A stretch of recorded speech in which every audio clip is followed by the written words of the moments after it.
Balder jumped up in shock, his voice full of disbelief as he shouted, "Raiden, what a mess this is." Rimmer cheered excitedly, bursting into laughter. "I told you Rayon would win." Dorian nodded frantically. "Yes, that is our young master." Run-On called out Rayon's name joyfully, while Burin and Martha shouted in unison, knowing he would win. Seeing this scene, Lowen was astonished, blurting out, "I have served House Zeegard for a long time, but this is the first time I've seen everyone cheer for something without caring about his status." Glenn, however, was focused on something else. The fact that friends were cheering for the boy regardless of his status was indeed surprising. But what truly amazed him was what happened during the duel. Though still inexperienced, even he could not believe his eyes. The boy had been able to use the Supreme Harmony technique. Glenn knew better than anyone that the Supreme Harmony technique was a footwork style he had created after confronting the darkness within his mind and achieving excellence. It was not a martial art that an ordinary warrior could learn in a lifetime, yet Rayon had mastered it in just 2 weeks. He squinted slightly, staring at the figure on the arena floor, deep in thought. Moreover, before Glenn's eyes, the entire stands were filled with enthusiastic cheers, everyone shouting Rayon's name in unison. Rayon, Rayon. He could not help but notice the fame the boy had achieved at such a young age. Glenn thought to himself, "In the past, I craved power too much. Power was the measure of worth in this house, and I was too old to change that."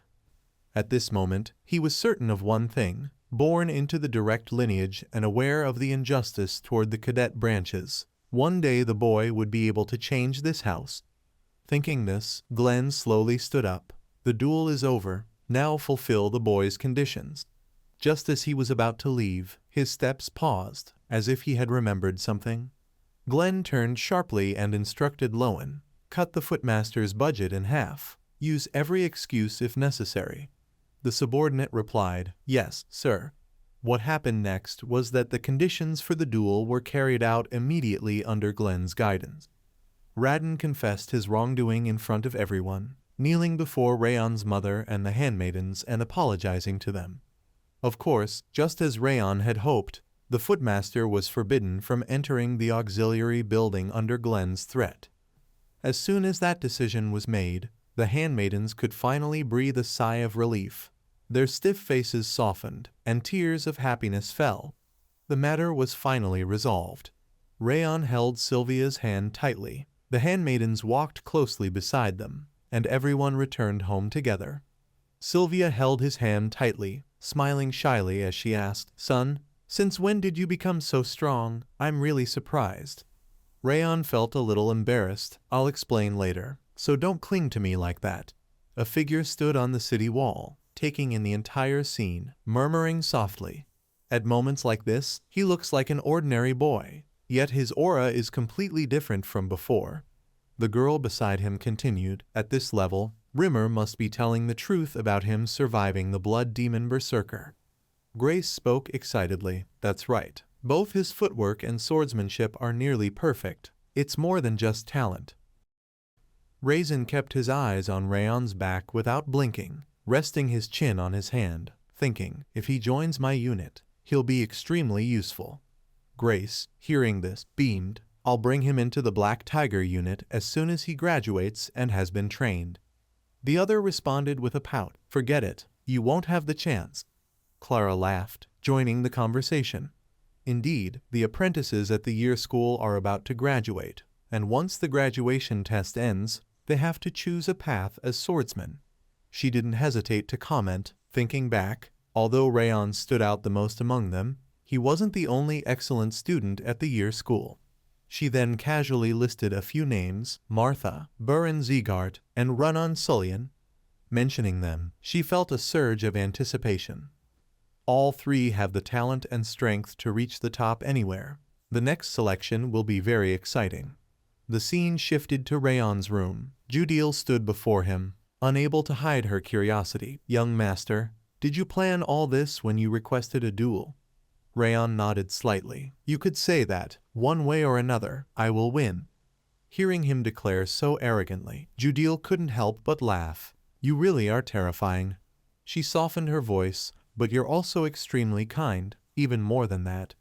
Rayon asked in surprise, really? Then Judil looked him straight in the eyes, sincerely expressing, I'm truly grateful to you for saving me from Charon back then. Without giving Rayon time to respond, she quickly withdrew. You should rest, I'll take my leave. The sound of the door closing lingered in Rayon's ears as he sat silently for a while. Later, he looked up at the night sky, thinking Judil's expression just now was genuine. Judging by her reaction and how she tried to protect Sylvia, that must have been her true feelings. Now I can tell her the story about my previous obsession being fake. Fast forward to later, now during the day, warm sunlight bathed the mansions. In one room, Rimmer cheerfully held out a hand covered in gold and silver, laughing heartily as he greeted, Greetings, sir. Seeing him grin like that, Glenn and Lowen shared the same expression, speechless. Glenn sighed, Where did you get all that jewelry? Rimmer explained, I bet with the ragged imposter, the footmaster's master, thanks to Rayon. Thinking about it again, he felt thrilled. Moreover, I got enough elixirs for all the apprentices at the year school. Glenn was at a loss, so you just extorted my son. Thinking this, he still leisurely took a sip of tea, directly calling out, Showing off your jewelry isn't the reason you're here. Get straight to the point. Rimmer retracted his smile and got serious. All right, I'll be direct. I'm here to make a proposal. Glenn was slightly surprised. A proposal? I thought I had already fully trusted you with the training. Rimmer clarified, This isn't about training. He didn't beat around the bush any longer, his tone entirely serious. Allow me to change the graduation. Glenn frowned slightly, his expression full of doubt. Change the test. Be more specific. Rimmer immediately explained, The current test includes receiving recognition from the instructors or sparring among apprentices. However, the kids have already fought the trainee knights of the Owen Kingdom, and in the second mission, they survived a life-or-death battle across the giant mountain. Mentioning this, his voice carried pride. Even as apprentices, they have overcome countless challenges. Rimmer had full grounds to conclude, therefore, the apprentices at the year school need a new trial. Glenn vaguely grasped his intention, meaning. Rimmer nodded straightforwardly to confirm, Yes, I am thinking about. He paused for a few seconds, then slowly stated his idea, survival. Rimmer explained, If they can survive outside without any help or benefit from the great Sieghart name, they will reach an even higher level, even if they cannot immediately become swordsmen. Having finished presenting, he waited for Glenn's opinion. What do you think? This proposal is quite good, isn't it? Glenn didn't respond immediately, merely observing Rimmer in silence, his gaze extremely focused.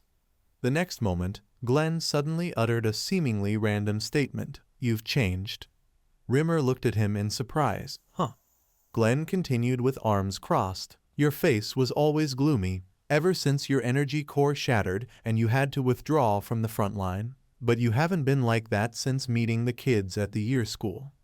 In his assessment, Rimmer's face now radiates ambition, just like the apprentices. Rimmer hurriedly waved his hands. Wait, sir, what you're saying makes me feel embarrassed. Even Lowen, who had been silent until now, nodded in agreement. I concur. Your expression has improved. Rimmer had to admit, letting out a soft sigh, It's just. I realized I'm more talented at training the kids than being a swordsman. He could confidently state, Moreover, I will be able to train the next king to succeed you, with these hands, very soon. Glenn pressed, Are you talking about Rayon? Rimmer shrugged and smiled faintly. Who knows, maybe Burin, Martha, or even Runnan. Glenn didn't press further, the corners of his mouth curling slightly. He muttered softly, I understand. He stood up, leaving only his back to Rimmer along with a directive. Submit a report on the apprentice's graduation test within a week. I will consider this conversation non-existent if you fail. No sooner had he finished speaking than Rimmer's immediate response made him pause. Why not? He pulled out a set of documents, beaming with excitement. I've already prepared everything. The scene shifted to the training yard, where the apprentices had gathered in a cluster, complaining among themselves, telling everyone to assemble. But the master still hadn't arrived. It was always like this. Yet Master Rimmer never came on time. Perhaps yesterday he had indulged himself at the casino or a tavern, only returning home in the morning. Just as the words left their mouths, the large door was suddenly kicked open, and Rimmer appeared, beaming with excitement, apologizing for being a little late, as he had stopped by the orphanage on the way here. Burin impatiently retorted, "If you intend to lie, at least make it sound plausible." But Rimmer insisted, "I'm not lying, I'm telling the truth." He smiled faintly and quickly changed the topic. "Anyway, today I have an important announcement for all of you. I've thought long and hard about this, and after seeing you all today, I've made my decision." Rimmer formally announced, speaking briefly, "Your graduation exam is about to begin. You cannot remain apprentices forever." One of the apprentices looked anxious, saying they had heard that graduation exams usually involve gaining the recognition of instructors or sparring matches, and Rimmer explained, "That is usually the case, but your exam this time will be slightly different." The group immediately buzzed with curiosity. What do you mean, Master?" Rimmer continued slowly, "You have accumulated enough experience, the battles with Owen, the real combat experience with the Northern-Southern Alliance, even if the opponents were just low-level soldiers. Moreover, in your previous mission, you survived Eden's surprise attack," he announced excitedly. "Therefore, instead of meaningless matches or seeking recognition from instructors, you will step out into the world yourselves to witness how vast it really is. In short, the theme of this graduation exam is survival." He explained further, "Within 1 month, you will forego your status as Zeekart students and survive in different parts of the continent armed only with a sword, though he has prepared an alternative exam for those who are afraid." Run-On curiously asked the person next to him, "Rayon, are you participating?" He decisively replied, "Of course I am." Receiving the answer he wanted, Run-On nodded slightly. "Then I will participate too." Burin responded similarly, "Surely the instructor has his reasons, I will go as well," and Martha crossed her arms, mumbling, "I've been accustomed to survival since I was born." Seeing this, Rimmer reminded them kindly, "Hey, not just Rayon, all of you, aren't you deciding a bit too easily? Do you know where I will send you?" He pointed specifically, "Especially you, Rayon, as the top student. Your decision could influence the others without much thought." Rayon replied seriously, "It will certainly be a challenging journey, but I fully understand that you are not deciding this lightly, Master." He asserted firmly, "No matter what, the Master would never give us a challenge we couldn't overcome." Hearing this, the corners of Rimmer's lips curved slightly. He chuckled, praising, "You are truly commendable, but that doesn't mean I'll make it easy for you. Now, I will tell you all your destinations." Rimmer held the paper and read fluently, the Levine Desert for Burin, the Kadam Forest for Run-On, the Saiyan Gorge for Martha. He concluded with one final sentence, and finally, the Havon Castle in the northeast is for Rayon. Rayon flinched slightly. Havon Castle.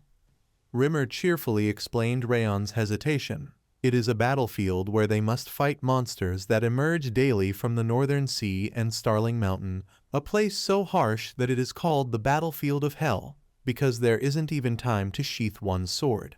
He leaned closer to Rayon and kindly reminded him, "The same applies to the others, but you will have to endure much hardship." After giving the instructions, Rimmer dismissed them all. "All right, prepare thoroughly. You have about a month before departure." The scene shifted to the garden of the subsidiary building, where Helen saw Rayon training tirelessly, and could not help but worry, "Madam, that the young master hadn't been overtraining recently. He has been practicing for several days straight, even cutting down on sleep." She confessed honestly, "To be frank, I hoped he would refuse that exam. After all, it is an extremely dangerous place." Sylvia understood what Helen meant. "That is true, but clearly this is also an opportunity for Rayon to grow, because Havon Castle is his graduation exam, so he must be trying to reach his best state. She thought that we only need to quietly support him from behind so he can focus entirely on his training." As for Rayon, he also felt overexerted. "I feel exhausted because I increased the training intensity after hearing the details of the exam over the past week. Yet I still cannot shake the feeling that it is not enough. According to Rayon's research, the monsters in Havon Castle have thick skin and large bodies, making it difficult even for a sword to cut through. Because Sieghart's swordsmanship balances offense and defense, he was sure he would face disadvantages.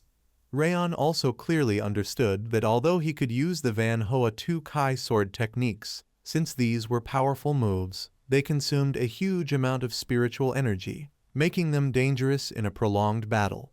He frowned slightly, thinking to himself, Hoa Hon has helped compensate for this until now, but I can't rely on Van Hoa Tu Kai and Hoa Hon forever.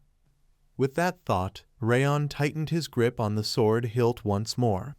With 3 weeks left before departure, I need more information about Havon Castle and a technique that can supplement Van Hoa Tu Kai. The powerful sword descended, and in his heart Rayon knew exactly what he needed, a sword technique focused on offense. He paused his training and told himself, to get what I need, I will have to invest. As soon as he made up his mind, Rayon immediately thought of the silver token in the drawer. Not long after, he sought out Glenn, who asked sternly once more, so you want to use the silver token to exchange for a new sword technique? Rayon bowed his head, avoiding direct eye contact, and softly confirmed, yes, sir. Glenn, curious, spoke, it depends on how you use the silver tokens, but didn't you say before that you would use them for something else? At this moment, Rayon had no intention of hiding anything. Yes, I had planned to use the tokens to restore my mother's direct line status. Glenn looked even more puzzled, but knowing that, you still decided to use the silver tokens. Rayon slowly explained, I realized one thing from the Cebu village mission and the previous sword duel. Glenn nodded slightly, I hear you. Rayon spoke sincerely. My performance in that mission was truly impressive for my current ability, but the reward was only silver tokens, not gold. At that moment, I remembered what you said, that it wouldn't be easy to achieve. His eyes revealed determination, because I need gold tokens to restore my mother's direct line status, rather than accumulating silver tokens, which don't make a significant difference. It's better to use the silver tokens I have now to become stronger, then gather the gold tokens afterward. Glenn had no reason to object and nodded slightly. Exactly. With that, a book appeared in his hands. Glenn placed it beside Rayon and said, if you are preparing to go to Havon Castle, this choice is reasonable. The item was the Frenzied Fang. Rayon examined it carefully, hearing Glenn's advice. You can choose something else if you don't trust me. He told himself, at least Glenn ensured I would be properly rewarded. Since he chose it himself, its effectiveness is guaranteed. Rayon quickly knelt and expressed his gratitude. I humbly accept this manual, sir. Glenn nodded. I understand. Study it well. Rayon had no intention of staying longer, so I will take my leave. Before he could finish, Glenn suddenly interrupted. First, let me ask you something. He had long wondered, since you came here to get a manual to learn a new sword technique, you must understand what Havon Castle is like. Aren't you afraid that your graduation exam will take place there? Why didn't you refuse it? Rayon stood attentively, listening to the question, expression unchanged. Then he replied, I realized it after fighting Eden. Glenn, intrigued, asked, You realized what? Rayon explained, The experience of an unexpected life and death battle gave me growth equivalent to a year of training on the field. I realized that to become stronger, I must face situations that force me to break my limits. He declared firmly, Moreover, Master Rimmer will never give us a challenge we cannot overcome. I am certain it will be a difficult and painful journey, but I believe it will make me strong enough to later be grateful that I went through it. Seeing such determination from Rayon, Glenn had no reason to ask further and replied softly, I understand. He spoke again, Rayon Sieghart, before you leave, let me tell you one last thing. Glenn offered a piece of guidance. Swordsmanship is not limited to a single way of use. Expand the scope of your thinking. Rayon sincerely accepted it, bowing in respect, thanking him for the advice. Not long after Rayon left, Rimmer emerged from behind Glenn's chair, muttering to himself, This is why I cannot stop admiring Rayon. His eyes revealed pride. He has completely understood my intentions. As an instructor, nothing is more satisfying than having a student understand your purpose. Rimmer grumbled. He is certainly different from the talkative Burin or the sharp-tongued Martha. Glenn T's truly a terrible teacher, bad-mouthing your students behind their backs. Rimmer suddenly changed the topic. By the way, I didn't expect you to give him the frenzied fang. After all, it is worth a gold token. He laughed gleefully, teasing, your love for your grandson is truly boundless. Glenn snorted, you talk too much, Rimmer. He laughed playfully. Actually, I've been talking less lately. Rimmer's concern lingered, but the frenzied fang is a violent sword technique. I worry whether Rayon can control it. Glenn replied coldly, since I gave the book to the boy, my work is done. He casually added, whether he can learn it is up to him. Rimmer smirked teasingly. Although you say that, you gave him an important piece of advice, that is, a grandfather's love for his grandson. Glenn, embarrassed, waved his hand and used energy. I can't stand it anymore. Rimmer was quickly subdued by him. Glenn calmly stepped down, because the boy can still be so talkative. He must have fully recovered from the aftermath of the previous battle. Rimmer panicked. Wait, please calm down. Sir, I'm not fully recovered yet. Glenn paid no attention, raising his hand to strike. Since it looks like you've partially recovered, I'll teach you a lesson. Rimmer broke out in a cold sweat, stammering, yes, sir, I beg you. Before he could finish, a loud scream echoed, startling Rayon, who hadn't gone far yet. The scene shifted back to Rayon's room in the auxiliary building. He focused intently on flipping through the newly received book, thinking, this sword technique is really worth a silver token. His eyes paused on a page, suddenly stunned. This sword technique must be... It must be understood that Mad Frenzy Fang, true to its name, is an intuitive sword technique that reaches the ultimate level, consisting of relentless waves of attacks against opponents, ready to tear through their throats like the fangs and claws of a wild beast. However, an intuitive sword technique cannot be learned through theory. It can only be comprehended through combat experience. Rayon fully understood this, which is why he continuously sparred with the other trainees, gradually mastering Mad Frenzy Fang. In fact, Rayon swung his sword without pause until the day before the graduation exam. He told himself that, more precisely and intensely, he would not stop until he reached a higher realm. When no trainee was left able to spar with him, Rayon finally came closer to grasping the true meaning of Mad Frenzy Fang before his departure, and time passed like this until the night before the graduation exam. He sat in his room, letting Judil treat his injuries. She wore a reluctant expression as she complained, lately you've been getting more bruised. She murmured gently, you've been pushing yourself too hard, especially with the graduation exam tomorrow. If Madame knew you were injured, she would worry. Rayon could not deny it. Yes, I have pushed myself, because I spar every day to learn Mad Frenzy Fang. Judil tried to treat his injuries as gently as possible, sighing, that's why you have to let me take care of you. Rayon hesitated slightly. Yes, that's right. He thought for a moment and then spoke, and Judil, before you leave, I have something to tell you.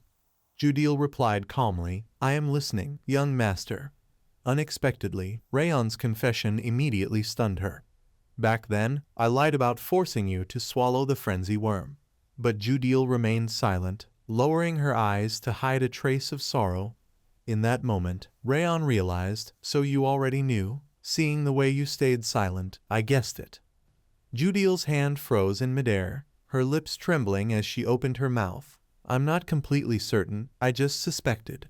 Rayon became even more puzzled, repeated, and suspected. Her even, steady voice spoke. She admitted, yes, at first, I truly believed it was frenzy worm. I did not dare think it was only a lie. I was afraid, and all I could think of was the desire to survive. Judil paused for a few seconds, yet gradually I began to feel more at ease in the warmth of everyone in the auxiliary residence, and the young master treated me as a human being without demanding anything in return. He even prepared a way for me to avoid suspicion from the martial hall, solely to save me." She pondered, and after a few events that followed, I realized the truth. The expression you directed at Miss Sylvia, and the look when you warned me. Judil could firmly assert that you were only trying to protect this auxiliary residence.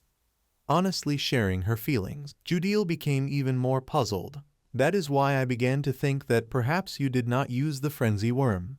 But I still was not certain, because it was just a suspicion." "Why did you tell me?" Rayon's answer, without a moment's hesitation, left her frozen for a few seconds. "Because you have changed, Judil," he slowly explained. "Just as you have always observed me, I have observed you. You have always acted behind a mask all this time, but your true emotions have begun to reveal themselves." Saying this, Rayon recalled each incident etched deeply in his mind. "And on the day Raiden came to the auxiliary residence and caused chaos, you were truly ready to rush in to protect Mother and Helen. Moreover," he paused for a moment, taking out a document. "On the bed I have information about Havon Castle. You prepared it for me, didn't you? Thanks to you, it has been extremely helpful." Rayon did not hesitate to express his gratitude, his tone utterly sincere. "Thank you, Judil." She pressed her lips together, speaking after a long pause. "I have a younger brother," she recounted. "I do not know where he is now or what he is doing because we were separated when we were sold. But because they said that one day I would meet him again, I had to obey their orders." A surge of helplessness rose in her chest. Judil's voice choked with bitterness. "I am sorry, young master." Just as tears were about to fall from her eyes, a deep voice suddenly spoke. "I will save your brother." Judil listened in astonishment to every word Rayon said. "As long as Karun still targets me, sooner or later we will have to face him. And when everything with Karun is resolved, I will find your younger brother by any means, as long as he is alive." She hesitated for a long moment, finally voicing the question in her heart. "I want to ask one thing. Why did you tell me about the frenzy worm? What if I reported this information back to Lord Karun?" The corner of Rayon's mouth curved slightly, replying nonchalantly, "I guessed you would not do that." "Then what are you going to do?" Judil was speechless, only able to sigh. "Truly a ridiculous answer." "I will follow you, master." Her eyes revealed clear determination. "Please instruct me in anything you need." Rayon nodded slightly. "All right. I leave the auxiliary residence in your care during my absence, Judil." She bowed, respectfully accepting the order. "Yes, please rest assured and leave it to me." Everything was settled, and that night passed quietly. And then the morning of the graduation exam arrived.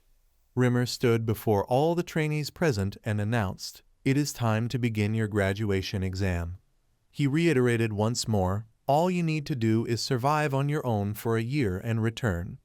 If you overcome this challenge, you will surely be able to reach a higher level." Immediately after, Rimmer looked toward Rayon, smiling faintly, then said, "Then it is time for the top trainee to say a few words." Rayon frowned, thinking to himself, "The teacher always makes me do things like this, even though it doesn't suit me at all." Yet in the end, Rayon still stood before all the trainees and spoke. "There is a saying that warriors who survive their first battle will not easily fall, and you have gone through your first battle, even if it was by chance. Everyone survived, and the mission was completed, in a situation where you otherwise had no choice but death. That is why you will not die, just as the saying goes." Saying the final words, he clenched his fist at his side, emphasizing each word with heroic force. "Hone yourselves and return, with the strength worthy of the 5 training halls." As he finished speaking, the trainees below immediately cheered, raising their hands and shouting, "Victory and survival, move forward." Rimmer watched Rayon stand calmly amid the raucous cheers, a faint smile on his lips, his gaze betraying undeniable pride.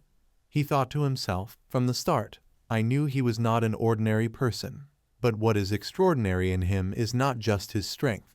From observing Rayon, one could describe him in concise terms: a calm mind beyond his years, a broad heart capable of influencing those around him, a mindset dedicated to training more than anyone else, not complacent with innate talent." He, of course, did not forget to recall another matter. Furthermore, during the final training match with the teacher, the scene was etched deeply in Rimmer's memory. Rayon had mastered the frenzy fang. At that moment, Rimmer could not help but exclaim in delight, "Once again, you have surprised me." Recalling this moment, his gaze fell on the bruise on his arm, a helpless expression crossing his face.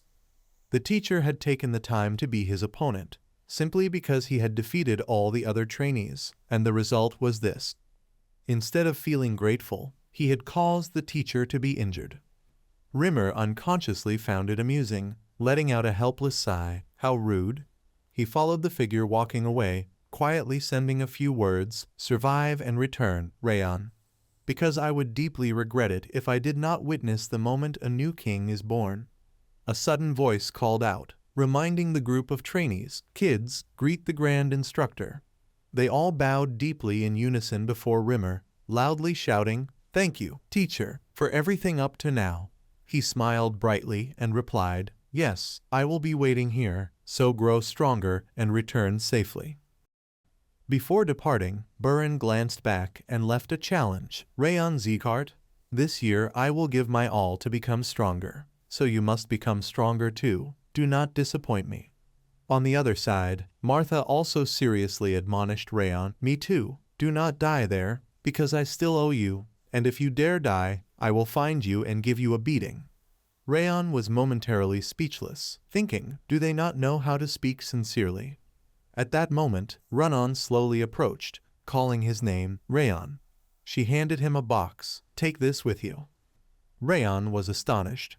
He tried to confirm, "This is a cake. Are you really giving it to me?" Run-On smiled faintly and replied, "It's fine, I have plenty more." Rayon accepted it, thanking her for the gift. Run-On waved goodbye. "I am off now, wishing you a smooth journey, Rayon." After the three had left, Rayon turned to the person beside him and spoke. "Well then, we should go, Dorian." The other looked pale, muttering to himself, "Why do I have to go to Habun Castle with him?" Rayon grabbed him by the collar and dragged him along.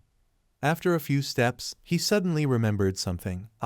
We still have one more place to visit first." Dorian looked confused, hastily asking, "Where are we going?" Rayon curved his lips into a small smile, leisurely saying a name, the commercial city, Kamaluun. In good spirits, he added, "Make sure to prepare some decent equipment before entering any battles." I do not know how much time had passed, the warm sunlight shining down on each simple building. Rayon and Dorian blended into the crowded flow of people. This place was Kamaluun Trade City, the central market. He scanned around, silently noting, goods were everywhere, buyers and sellers bustling. But what I needed was nowhere to be seen. It seems the real items can only be found in the black market. Dorian cheerfully asked, "Young master, the thing you are looking for is not here, right? You have been walking endlessly without stopping, so are you planning to go down?" Hearing this, Rayon suddenly stopped. "Go down? Do you know about Kamaluun's black market?" The other nodded. "Of course I knew." He grew more suspicious. "Isn't this your first time here? How do you know about the existence of the black market?" Dorian smiled, patted his chest, saying, "I may not look like it, but I grew up in a merchant guild. I am very familiar with things like this." Rayon recalled the events that had happened before, thinking, so everything up to now has been explained. He quietly thought, I had guessed part of it already. Turns out he really comes from a merchant family. No need to beat around the bush with him anymore, because he already mentioned it himself. Thinking that, Rayon let out a soft chuckle. "All right, then let's go to the black market immediately." Just as he turned around to leave, Dorian blurted out something that made him startled. "To enter the black market, you have to go through a secret passage. Young master, do you know the way to the black market?" Rayon tried to explain, stammering, that, "I heard it from Master Rimmer. If Rimmer were here, he would surely stare and question me. When did Master say that?" Dorian believed it completely. Right. Then that makes sense. I heard there is a casino in the black market. If so, Master would definitely know the way." Not long after, the two of them, cloaked in black, entered the secret passage. "Well then, let's go inside." The light inside the passage was quite dim, the space so quiet that only their footsteps echoed. After walking a certain distance, Rayon slowly lifted the curtain and stepped in. The scene that struck their eyes was Kowloon Trade City, the underground black market. Dorian felt overwhelmed. The black market was so big. He curiously looked around in all directions. I cannot get used to it. Moreover, this place is even cleaner than the surface market. Did you find what you need? Rayon was much calmer, softly replied. I have to check the auction catalog to know. The two of them found a place to sit down, Rayon flipping through the document in his hands. His eyes stopped on a page, found it, the black butterfly. Indeed, it was being put up for auction. The auction would take place tonight, with a starting price of 10 gold coins. Dorian realized Rayon's intention, momentarily stunned. You plan to buy it. That's pretty expensive, he couldn't deny, thinking, that's true. I could buy it using all the travel funds I have, but that would be too risky. Rayon silently calculated. Perhaps I should find a pawn shop or something to gather more money. Thinking this, he quickly stood up. Follow me, Dorian. The other looked confused. Where are we going? Young master, Rayon replied. Just to the pawn shop. I need to sell a few things that can be exchanged for money before the auction begins. Fast forward an hour later, Dorian, seeing Rayon step out, curiously asked, Have you finished selling, young master? But why are you still looking around instead of going straight to the auction house? Rayon said, I'm checking to see if there's anything useful. He thought to himself, there's still time before the auction starts, so I'll take a walk a bit. Besides, now I also have a little extra money for the auction. Yet, there's still nothing worth buying. He felt a bit disappointed. Usually there are treasures undervalued, just waiting for the right buyer to find them. What a pity. All right, we should head to the auction house then. Just as Rayon was about to give up, an item in the corner suddenly caught his eyes. Rayon keenly noticed it was the ring of the first master of Zeekart. I'm sure it came into my memory when learning the Van Hoa 2 skill. For that reason, he couldn't help but be amazed. Never expected to find it here. Rayon decisively picked up the ring and asked the shopkeeper, Sir, how much is this? The shopkeeper smiled. You have sharp eyes. This ring can enhance strength and help clear the mind. Just give me 5 gold coins, and... Before he could finish, Dorian jumped up. 5 gold coins? Do you think you can rip us off like that? Clearly, you bought it with silver. In the shopkeeper's stunned eyes, he angrily slammed the table, listening to me. The next moment, Dorian launched into a long tirade. You said this ring enhances strength and clears the mind. But if its effect is really worth 5 gold coins, it would be sold in a store specializing in magical artifacts, not in a shabby little shop like this. So can its strength enhancement really be that great? Surely it can't compare to the ogre gloves or the ogre ring. Moreover, this ring isn't even engraved properly, only a few simple patterns. The only notable point is the surface, but it's neither beautiful nor cool, and full of cracks. It's hard to tell if it's gold or brass. Honestly, even if you threw it in the trash, no one would bother picking it up. And yet you're asking for 5 gold coins, so I suggest a different price. Saying this, without letting the shopkeeper react, he boldly stated the price, 1 gold coin. The shopkeeper broke into a cold sweat at Dorian's words and finally had no choice but to compromise. You can take it. Dorian, pleased with the outcome, winked and gave a thumbs up to Rayon. Rayon, still shocked, finally managed to say, Well done, Dorian.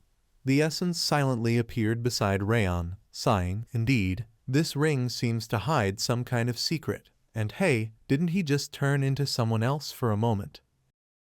Rayon could only force a smile, thinking Dorian is very good at negotiating, but it seems he still doesn't have an eye for quality. Rayon set aside these minor details. After all, this was indeed a major gain. At that moment, a girl suddenly walked in. Wait, you've already paid for that ring.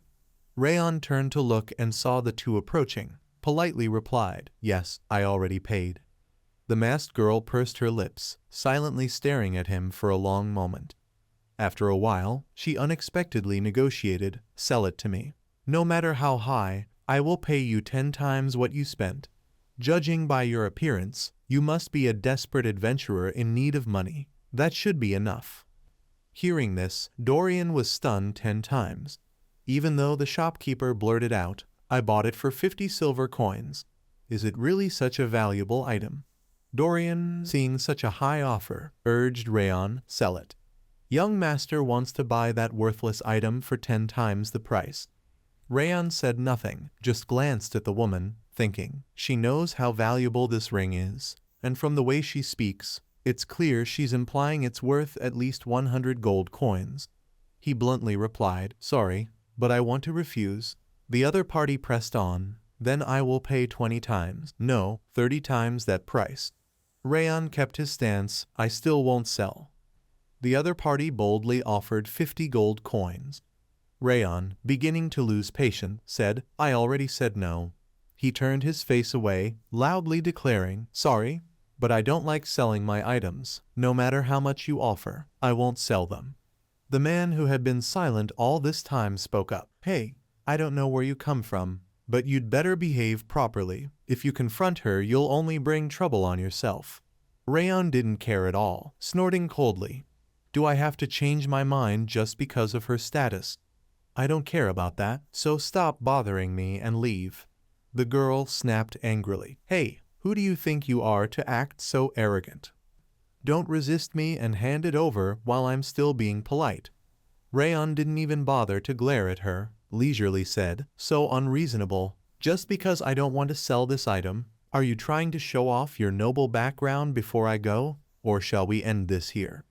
The masked woman crossed her arms and looked at him, adopting a superior tone. You have no idea how terrifying this world is.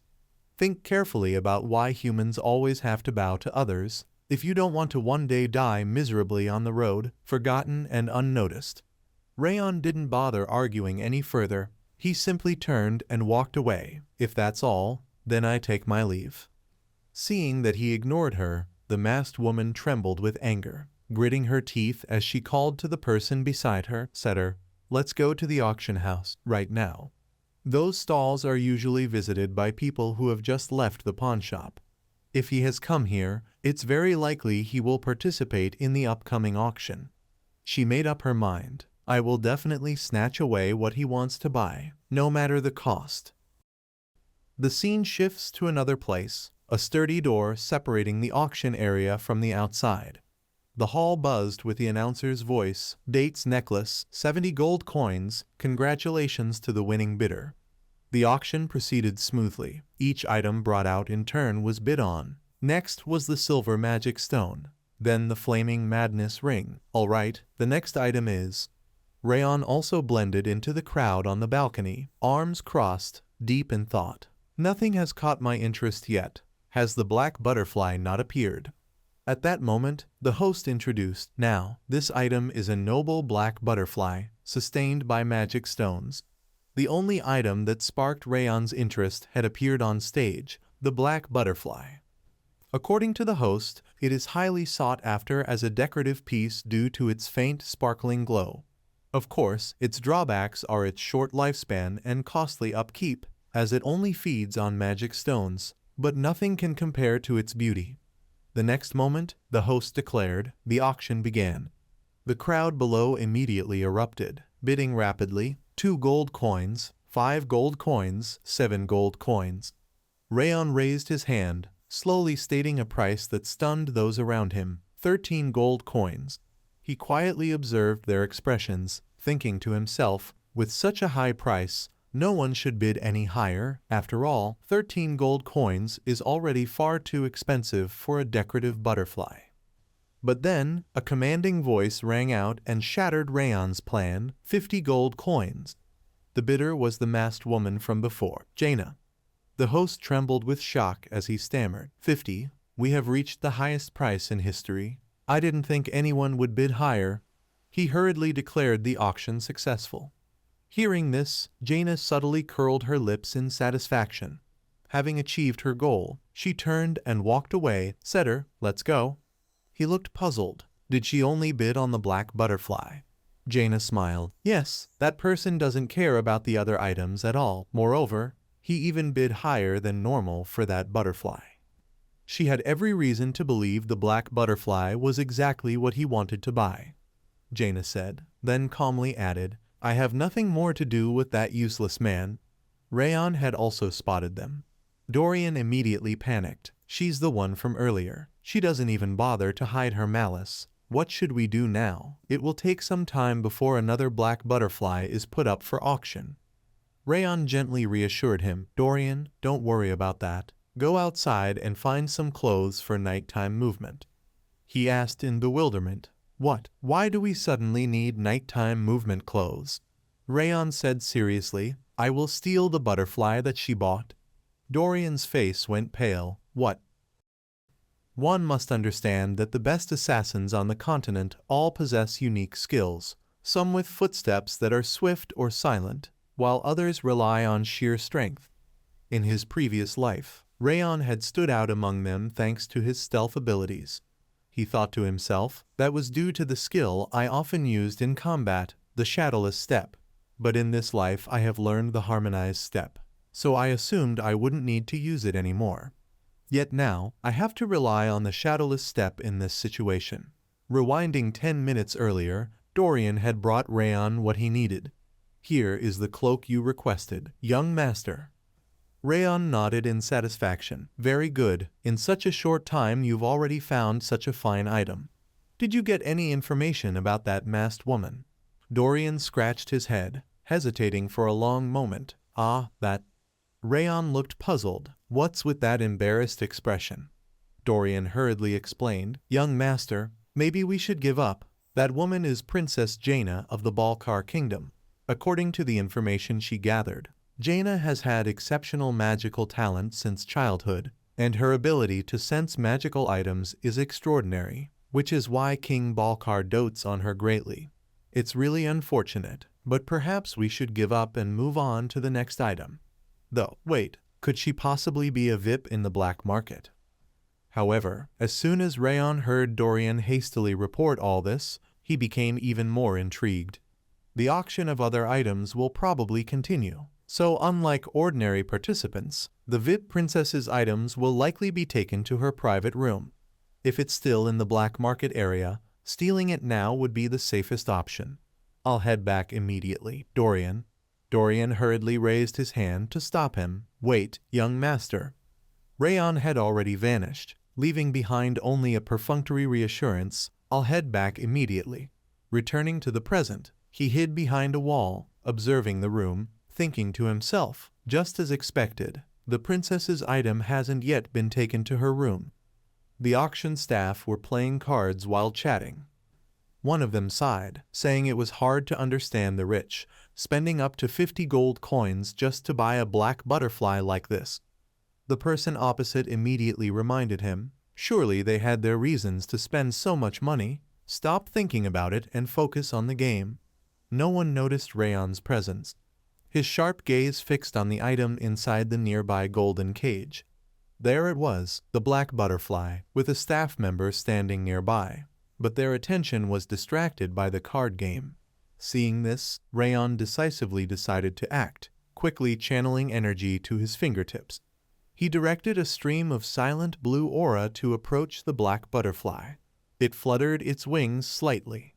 According to Rayon's knowledge, black butterflies fear confined spaces, so they had to be kept in a birdcage.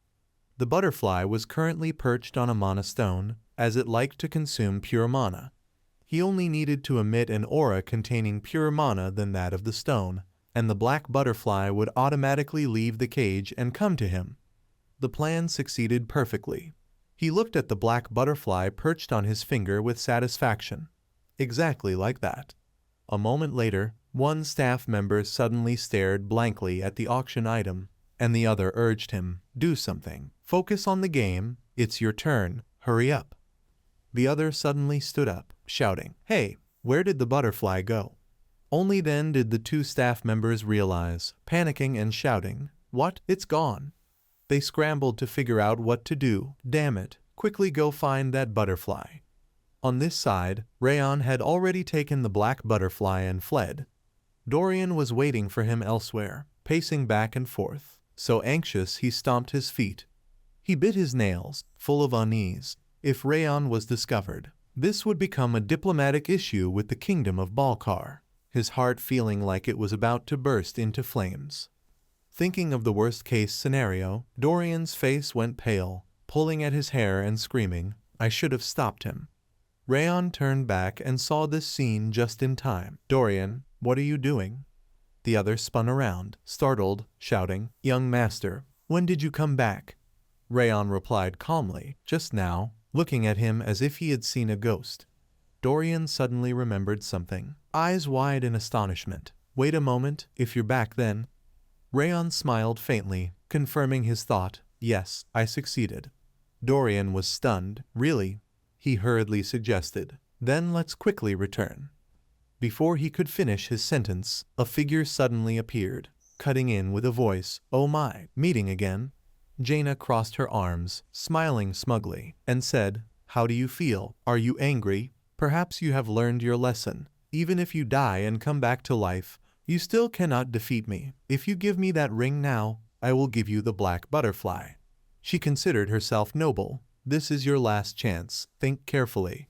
Rayon interrupted without hesitation. "Are you deaf? I already said I'm not selling."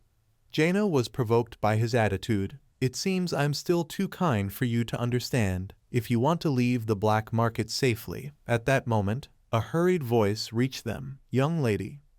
She turned irritably. "What? Can't you see I'm talking?" A staff member reported in panic, "I'm sorry, the thing is." The next words made Jaina freeze. "The black butterfly is gone. I think it has been stolen." Rayon shrugged and sneered. "Oh my, looks like you're in trouble." Jaina glanced back, firmly convinced in her heart, "It's that bastard." She had every reason to think so. After all, he had mocked her, and that sarcastic smile seemed to say she had lost long ago. Though she didn't know how he did it, there was no doubt he had stolen the black butterfly. The next moment, Jaina stood facing Rayon, her voice cold as she questioned, "I thought you had a shred of shame, but turns out you're just a thief. Do you even know who I am?" Rayon replied nonchalantly, "What? Is that something I need to know?" She removed her mask and slowly introduced herself. "I am Jaina, princess of the kingdom of Balkar." She frowned, her expression showing clear displeasure. "And yet you still act arrogantly toward me," Jaina declared resolutely. "I will make sure you never steal again." Setter, standing beside her, understood and began to warm up his muscles. The moment Jaina gave the command, "Deal with him," he charged forward, swinging his fists at Rayon. Rayon had no intention of dodging, his expression unreadable. He spoke slowly, "Balkar, or a princess, so what?" He clenched his fists, eyes glaring at his opponent.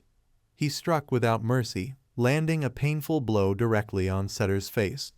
He couldn't dodge in time, taking the heavy punch fully, spitting blood, eyes rolling back. Seeing her subordinate being pummeled relentlessly, Jaina immediately panicked. "What are you doing?" "He's just a thief." At the height of the tension, a sudden voice rang out, "Hey, wait." The voice was so familiar it stunned Jaina. "It's you, Rayon." She considered a possibility, but dared not believe it. The voice and approaching footsteps confirmed it. The figure who stepped forward confirmed Jaina's thought. "Greer." He greeted with a bright smile. "Oh, you're here too, Jaina." Greer's face held a radiant smile, excitedly asking, "Do you know each other?" Jaina looked suspicious. "Greer, you know this person." He replied with a smile, knowing him. "Do you remember when I said I met a true swordsman in Zeekart? That's him." The name he uttered left Jaina speechless, eyes wide in disbelief. Rayon Zeekart. She suddenly became flustered. If his family name is Zeekart, then that means he is connected to the northern mad tyrant. Jaina stared at Rayon in panic. Looking back now, she remembered hearing that the mad tyrant had blonde hair and red eyes. Could it be? He is a direct descendant of that man. Before she could even collect herself, Rayon spoke. "What did you just call me, disgusting little thief?" Jaina jumped in surprise, feeling a twinge of guilt. "That—" Rayon gave her no chance to excuse herself, stepping forward leisurely. "I think I've been as patient as possible. What do you think? Should I consider the Balkar family's actions an insult to the Zeekart family?" He stopped right in front of Jaina, his voice cold as he warned that this was her last chance, and he would consider it the impulsive action of a princess if she apologized. She stubbornly stammered that she didn't know who he was. Rayon continued calmly, saying that if she refused, he would expose her for accusing him of being a thief and trying to attack him, along with all the other disrespectful things she had done so far, calling it the Balkar Kingdom's conspiracy. Jaina gritted her teeth, clearly unwilling, but in the end, she finally bowed in concession, asking for forgiveness.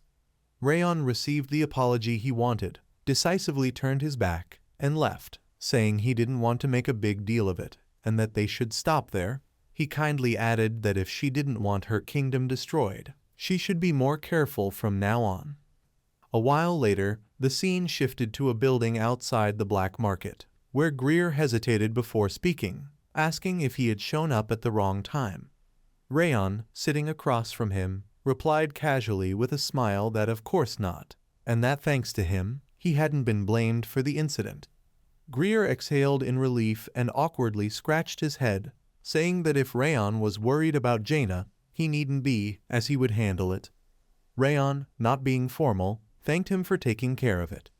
Curiously, Greer asked why Rayon had come to Cameloon. Rayon explained that he had come on a mission, though it was far from Zeegart, and that they had stopped by to buy some gear while taking the graduation exam. Greer nodded slightly and asked what kind of gear. Rayon shared that he was looking for a sword, as the one he had was not bad, but he had used it for too long. Greer eagerly offered to recommend a good place, explaining that in the west of Cameloon, tucked away in a street corner, there was a skilled blacksmith, though he himself had to leave for a mission. Rayon gratefully accepted Greer's help, thanking him, and after speaking, Greer stood up and excused himself, reminding Rayon to visit Owen. Rayon's mouth curved slightly as he said he would go after finishing his exam, and Greer smiled warmly, wishing him good luck. It wasn't until his back disappeared from view that Dorian dared to exhale in relief. "We're safe. I didn't think you would act so quickly." Rayon stood up calmly. "I had already planned everything. Of course, it was also lucky that Greer helped." Dorian also began to get ready to leave. "Then shall we go straight to the smithy?" Rayon shook his head slightly. "No, we'll go tomorrow. Tonight I still have some personal matters." The scene shifted to that evening, under the dim light of the room. He took out the black butterfly. Holding the butterfly in one hand and a two-colored flower in the other, Rayon murmured softly, "Black butterfly, it's time for you to show yourself." According to what Rayon knew, the black butterfly could not digest mana, even if it absorbed it, and the two-colored flower could never accumulate mana on its own. The two of them had to meet in order to release themselves from the curse. Essentially, the two-colored flower could only become a high-grade elixir possessing both fire and water energies after absorbing the mana accumulated within the black butterfly. He thought to himself that very few people knew this truth. Even he only learned it by trusting the memories of the main character. The moment Rayon placed the two-colored flower into his mouth, the system window immediately appeared and announced that the chain of the frost curse had disappeared.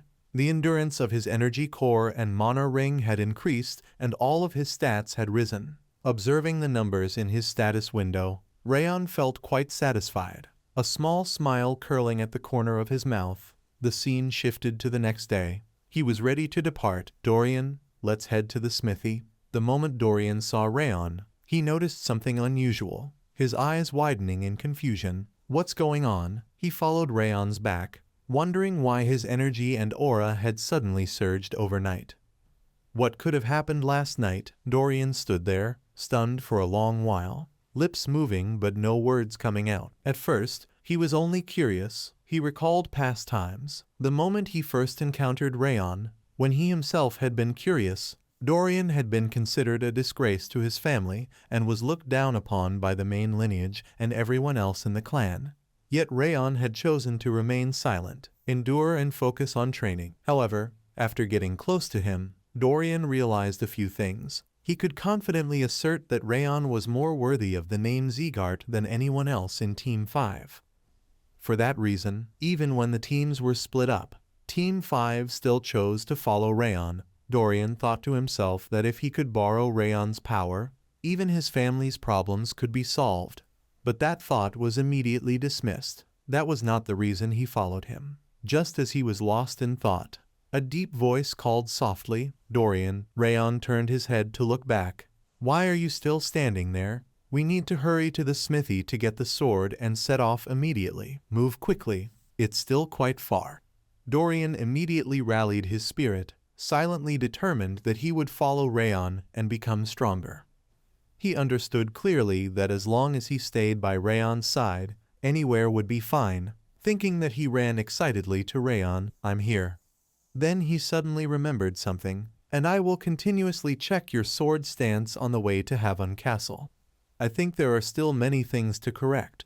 Dorian, just a little excited, went pale. "I'll probably be fine." They quickly arrived at the smithy in Western Cameloon. Rayon spoke. "Sorry, I came here at Greer's suggestion." A muscular man sat with his back to them and slowly asked Greer, "Third Prince of Owen?" Rayon confirmed, "Yes, I came here because I believe the place he recommended would be more trustworthy." The man snorted coldly. "And that kid recommended this place?" Impossible. Yet the moment he looked up, he was immediately startled. "Huh." The energy Rayon exuded surprised Kuberud. Although the kid looked very small, his level was already on par with Greer, and though not yet perfect, the energy felt like a massive sword, sharp and steady. He sighed in admiration. "Unbelievable. Though so young, you are no ordinary person. Your energy is not like the third prince's. You are a Zeekart." Dorian was slightly embarrassed, whispering, "How does this blacksmith know when we haven't said anything?" Suddenly, the essence appeared, tilting his head arrogantly. "Real artists are like that. They can know where their clients come from and their potential." Rayon was speechless. "You talk too much." Kuberud commented, "I have met many swordsmen, but never anyone like you." Rayon politely spoke, "Sorry for the late introduction. I am Rayon Zeekart." And the one beside me quickly introduced himself. "I am Dorian." The blacksmith continued, "I am Kuberud, an immortal old man who continues to wield the hammer." Hearing the name, Rayon was slightly shocked. Wait, Kuberud. Of course he knew the name, the creator of many superior equipment found in Owen and Balkar, his reputation spreading across the continent. He had never thought he would find Kuberud Jaden in such a remote smithy. Returning to the present, Kuberud asked directly, "Then why did you come to me?" Rayon frankly expressed, "I need a good sword to continue my journey." The man guessed, "So you need me to forge it?" He shook his head slightly, "Not like that. I am not a swordsman yet, and someone has promised to forge my first sword for me." Kuberud pressed Valkan. He guessed correctly, leaving Rayon astonished, and he nodded in confirmation. "Yes." Kuberud laughed heartily. "Just as I thought. No wonder that old man said he would not retire. It turns out he is making a sword for you. I cannot steal the swordsman Valkan has chosen." He added, "Before you become a swordsman, you need a temporary sword. Everything in this workshop is good. Take whatever you like." Dorian excitedly asked, "Mr. Kuberud, may I take one?" He laughed heartily. "Sure, I'm in a good mood. Pick one." They quickly exclaimed their thanks, and then the entire yard fell into silence. The three of them entered the workshop together, Rayon looking around with admiration, thinking to himself that the man truly lived up to his reputation across the continent. Every sword here was exquisitely crafted. He casually lifted a sword, telling himself that no matter which one he chose, he would be satisfied. Yet Rayon's gaze suddenly fell on a sword lying in the corner, that one. Meanwhile, Dorian was constantly praising everything. The swords here were truly amazing, each so good that he didn't know which to choose. Kuberud chuckled. "Of course, I made them. Kid, you can choose any sword you like." Suddenly the smile on his face vanished, his expression becoming serious. Sensing something unusual, Kuberud immediately turned around. "Wait, this energy." Rayon was already holding the sword in the corner, a dense black energy swirling around it. Rayon stood motionless, his eyes fixed on the sword in his hand with an empty stare. Sensing danger, Kuberud urgently urged, "Hey, quickly pick up any sword around you." Dorian, confused, asked, "Huh? What are you suddenly saying? The man explained, the sword that kid is holding is the demon sword. Growing even more anxious, he said the kid must be taken away from the sword before its demonic aura consumes him. Dorian glanced and hesitated. I don't think that's necessary. Kuberud snapped, what are you saying? Muttering angrily, can't you see how dangerous that energy is? But when he turned to look at Rayon, Kuberud froze for a moment. He could hardly believe it. What was happening? An enormous amount of demonic aura was emanating. Yet none of it approached the kid. At the same time, the essence spoke mockingly. You really are a lowly insect. It bared its teeth aggressively at the demon sword. How dare you approach my vessel? The essence ground its teeth and threatened. How dare you be so disrespectful? I will freeze you and crush you to pieces. Rayon interrupted it, stopping. The essence responded irritably. How dare this touch my possession? Why should I stop? Without me, you would have been consumed by the demonic aura already. Rayon spoke indifferently. I do not belong to you, and even without you, I would not be consumed by the demonic aura. Kuberud anxiously asked, are you all right? Rayon shook his head slightly. I'm fine. Besides, this is not an ordinary sword. What is it then? Kuberud frowned, his expression uneasy. A failed sword. I don't know if you heard me earlier, but this is the demon sword. He slowly recounted. In the south, there is a small village called Surin, a village where people believed a type of tree called Othello was born. They lived together peacefully. But one day, the white blood cult attacked Surin, destroying half the village, and the remaining people were taken away as they always did, leaving no survivors. At that time, after hearing about the tragedy in Surin, Kuberud bought a branch of the Othello tree to make this sword, trying to soothe the souls of the victims. Recalling this, Kuberud's voice could not hide his regret. It was a mistake. The moment the sword's hilt and blade, originally white, were completed, they were dyed red. Instead of calming the souls of the Syrian villagers, their anger had accumulated in the sword. He explained that no one could wield it, so he kept the sword in storage. He truly did not understand how the kid maintained his composure. After listening to the whole story, Rayon closed his eyes, feeling the energy inside the sword. He could clearly sense the memories of Surin flowing into his mind through the sword, the injustices they suffered, as well as their accumulated anger, the helplessness and exhaustion they endured. They had truly been slaughtered by the white blood cult. Rayon lowered his eyes and murmured softly, I still have much to accomplish. He focused on the demon sword in his hand, whispering, this also means I do not have much time, and it will be difficult to avenge everyone. But if I encounter the white blood cult, I will not forgive them. In the next moment, Rayon seriously addressed it. Will you go with me? What happened next left Kuberud shocked. The demonic aura had returned to the sword. Had it just recognized the kid as its master? Rayon gripped the hilt tightly and calmly spoke, the sword was made to soothe souls. From now on you will be called the soul-calming sword as you go with me. When it was time to leave, Rayon sincerely expressed his gratitude. Thank you for giving me such a fine sword. You not only gave me the soul-calming sword, but also an ordinary sword to use. Kuberud chuckled softly. Don't worry about that. Seeing a rising star use my sword is the highest honor for a blacksmith.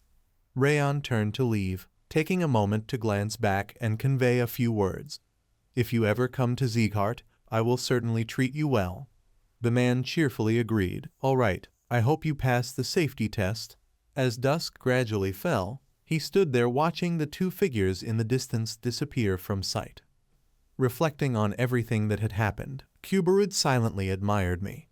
I thought this kid only had talent, yet he could wield that sword and even become its master. Honestly, even now he could not believe it. Person and sword united. No, something even more than that.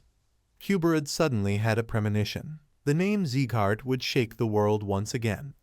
The scene shifted to Rayon's group afterwards. After leaving Cameloon and traveling north for several days, the surrounding environment was covered in snow. They could only continue onward, and as the two gradually became accustomed to the repetitive scenery, they suddenly noticed long streaks of blood appearing more and more on the snow. After an unknown amount of time, they were finally able to stop.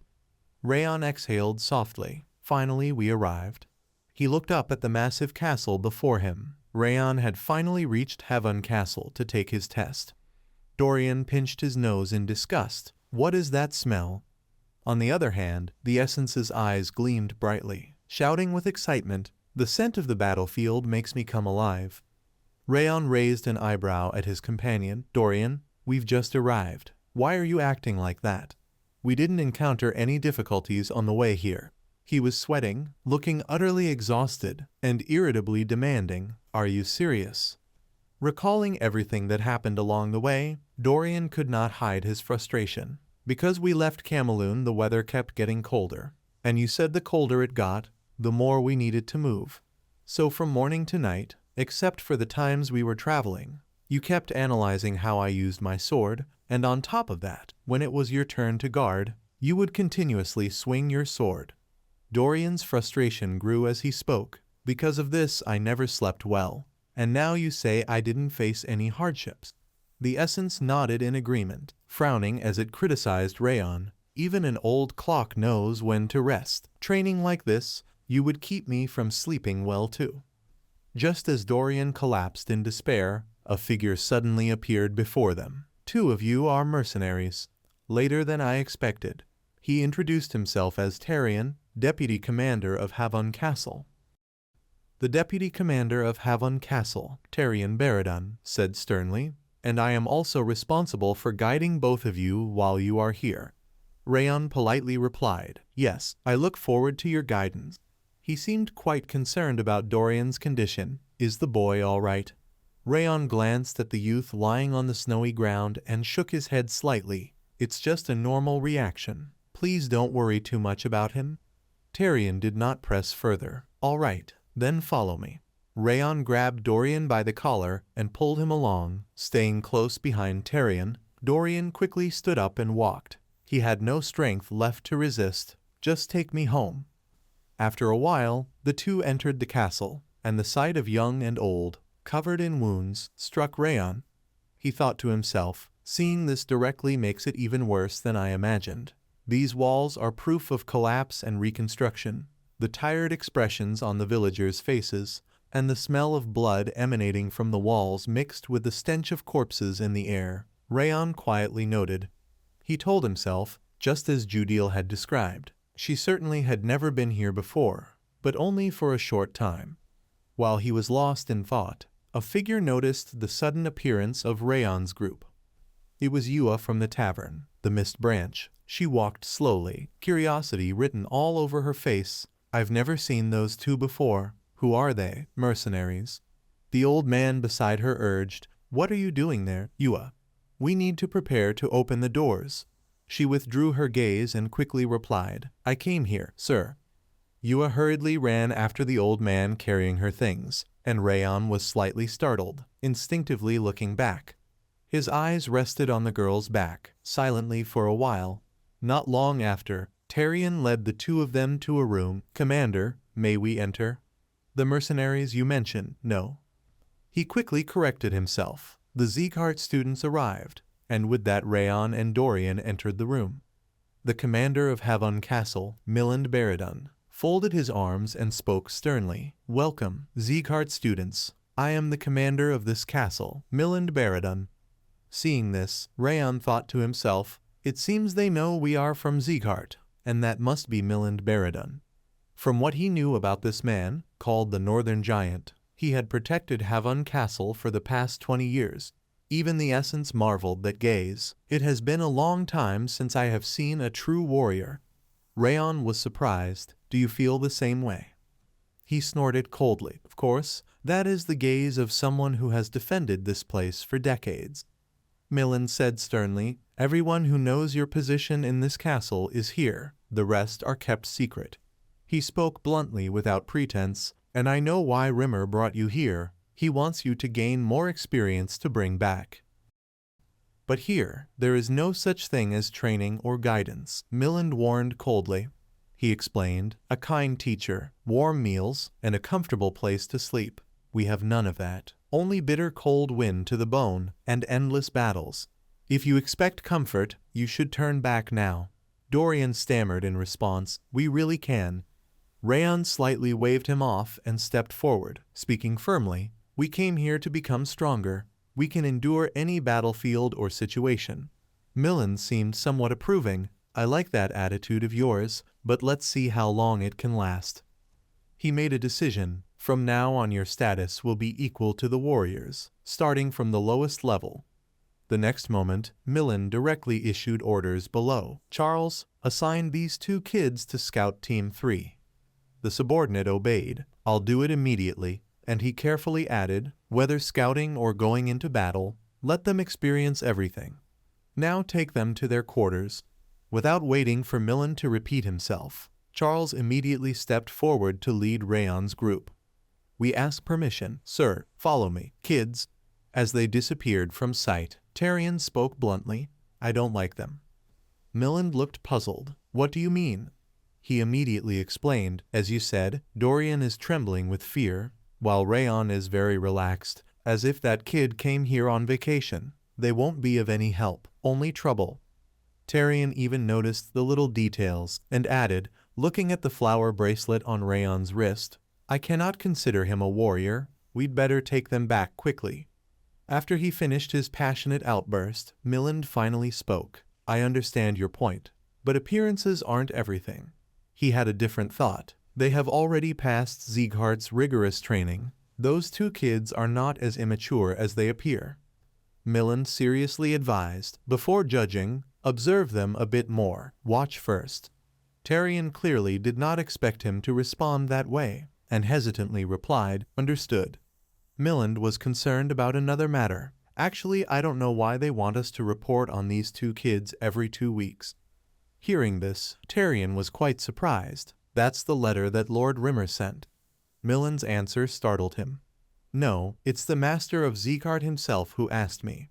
Tyrion could barely speak. From him personally, he could hardly believe his ears. You mean the northern tyrant directly requested it?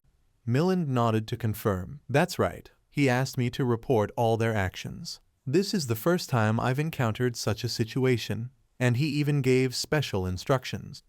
Millen was slightly embarrassed. I really don't know what he wants anymore.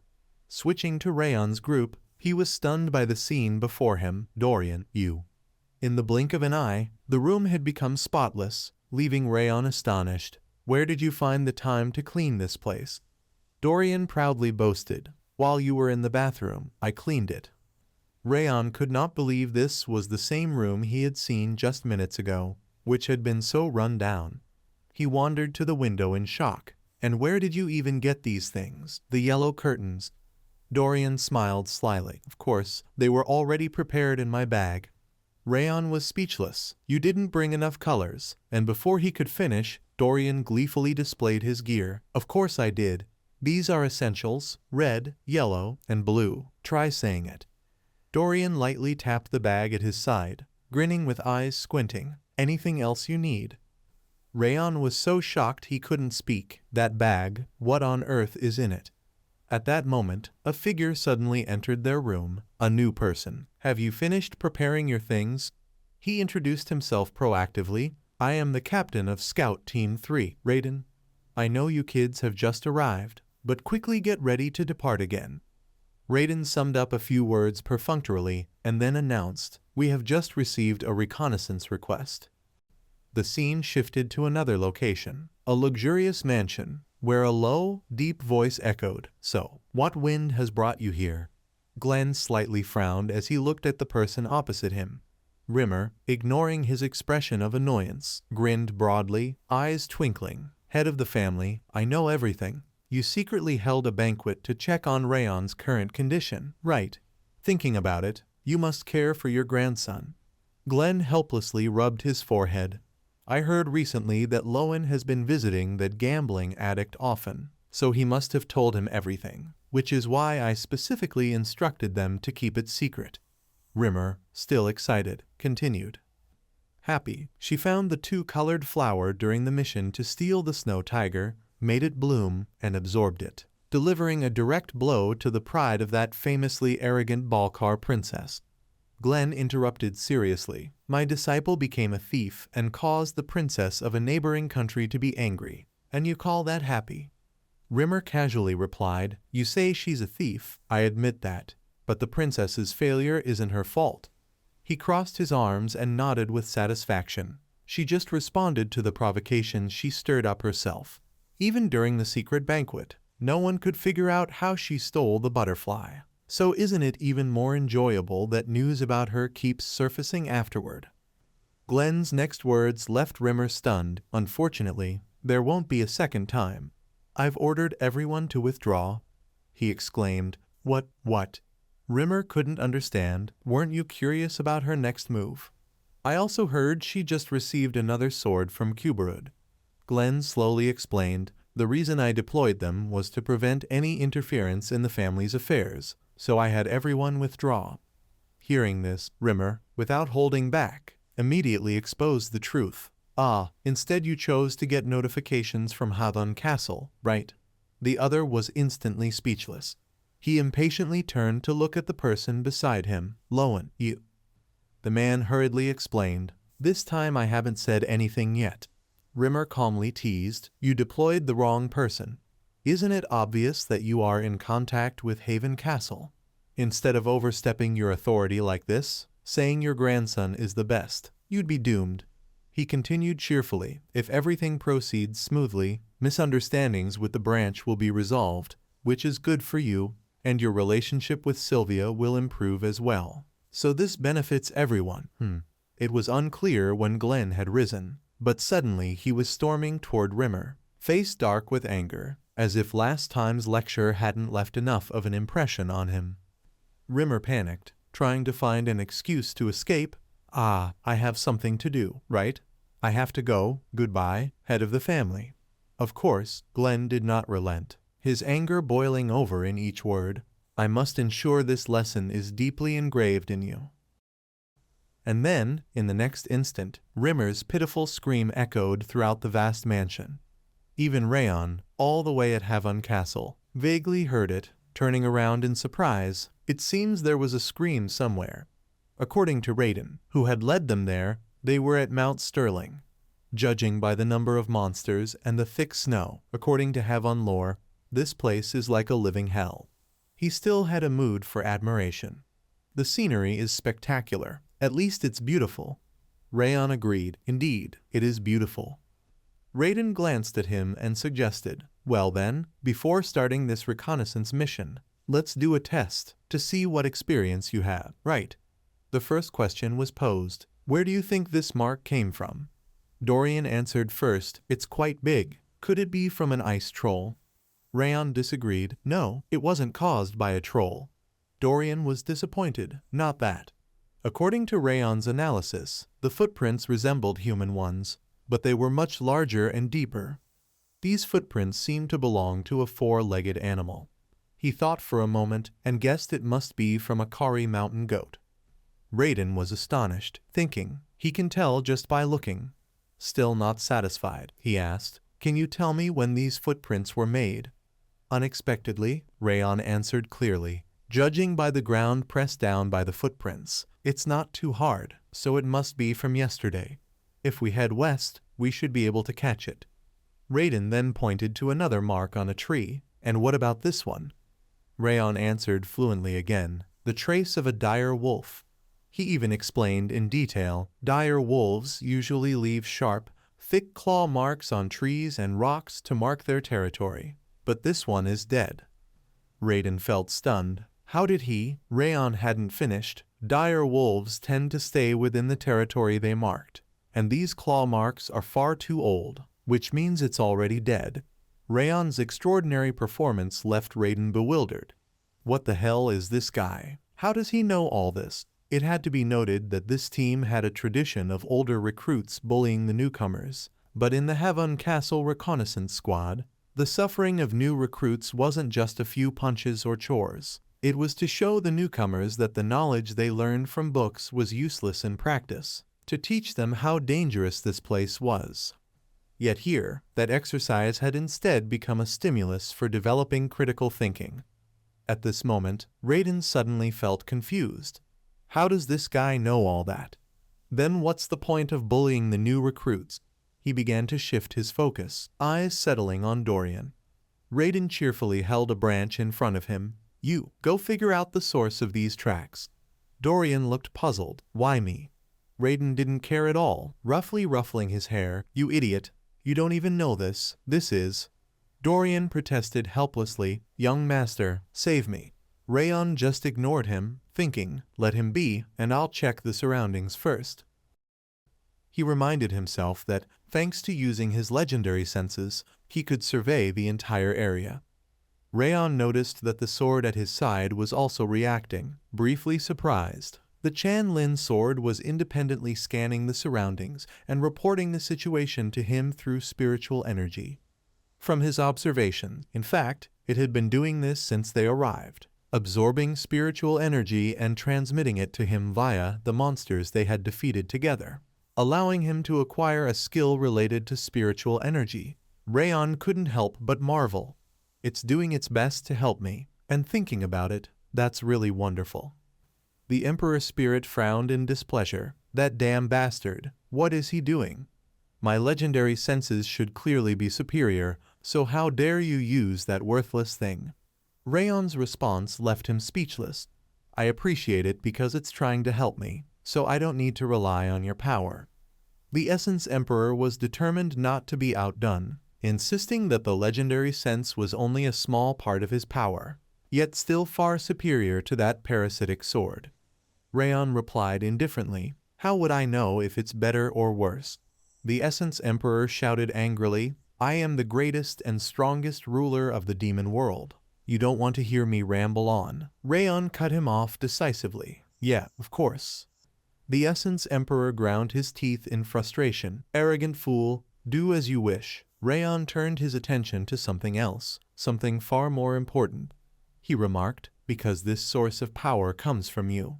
The one who's always scheming to take over my body. I don't know what side effects it might cause. The Essence Emperor continued, no need to worry about such things, because the technique I'm about to teach you will use the cryo energy you possess. He proclaimed loudly, I, the Essence Emperor, will guide you in the true method to wield cryo energy, unlike any method you've known before. Naturally, Rayon felt intrigued, a bit anxious inside. A sudden unexpected reward. He found a corner and sat down. The Essence Emperor slowly introduced the technique. Its name is Glacia. Normally, an ordinary person could never learn this technique. You can only learn it if you hold extremely pure cryo energy in your hands. He warned carefully, with your mediocre talent, you'll need to exert yourself fully for a long time to master it. Now, focus and relax. Rayon followed every instruction of the Essence Emperor, connecting the cryo energy in his body with the cryo energy in this place.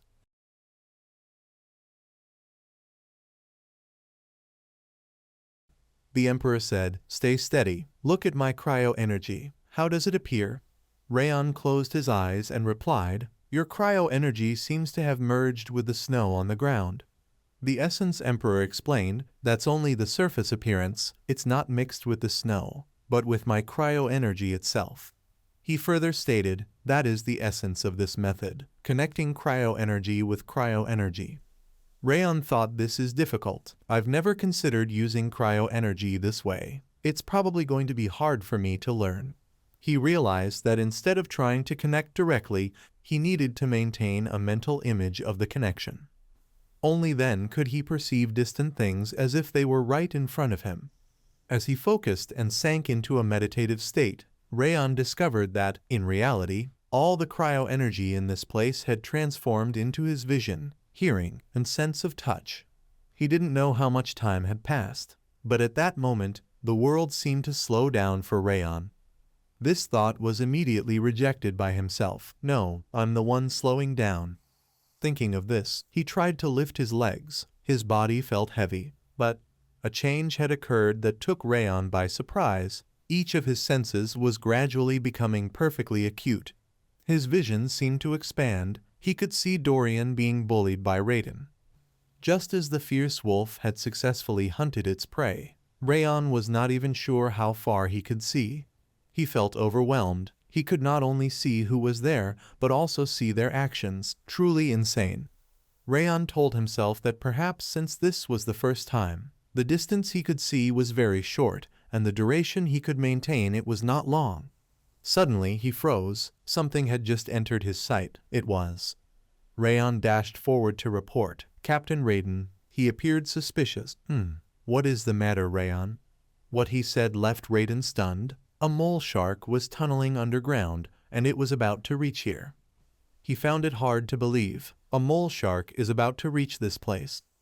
Raiden looked confused. This is the territory of the Sterling Mountain monsters, so a sea monster like a mole shark should not be able to get here. There was not even a single characteristic ground tremor caused by this species. As time passed, Rayon grew more anxious. I am serious, it is coming here. Raiden turned pale. How can this be? At the same time, a violent tremor occurred right behind him. The next instant, they looked up and saw a massive dark shadow descending. What? Just as Rayon had reported, it was indeed a mole shark. Even as the mole sharks stood towering before him, Raiden still could not recover. The sharks had really come here. He tried to calm himself. I have to focus. It's just me and the rookie here. We have to get out of here so we can warn the rest of the team. With that thought, Raiden immediately turned and began moving, running at full speed. But just a few seconds in, his pupils suddenly constricted. Raiden staggered, facing the charging mole shark. He felt helpless. Damn it. Why did my foot slip? At the worst possible moment. At that very moment, Rayon appeared like a god, his figure flashing, slicing horizontally through the monster's body. The massive mole shark collapsed instantly, and he turned back to instruct those behind it. I will hold off the sharks, so Captain Raiden, you should call the other members here. Rayon himself understood clearly. I know you still cannot fully trust me, but at least trust my sword. He said these words with an unwavering gaze.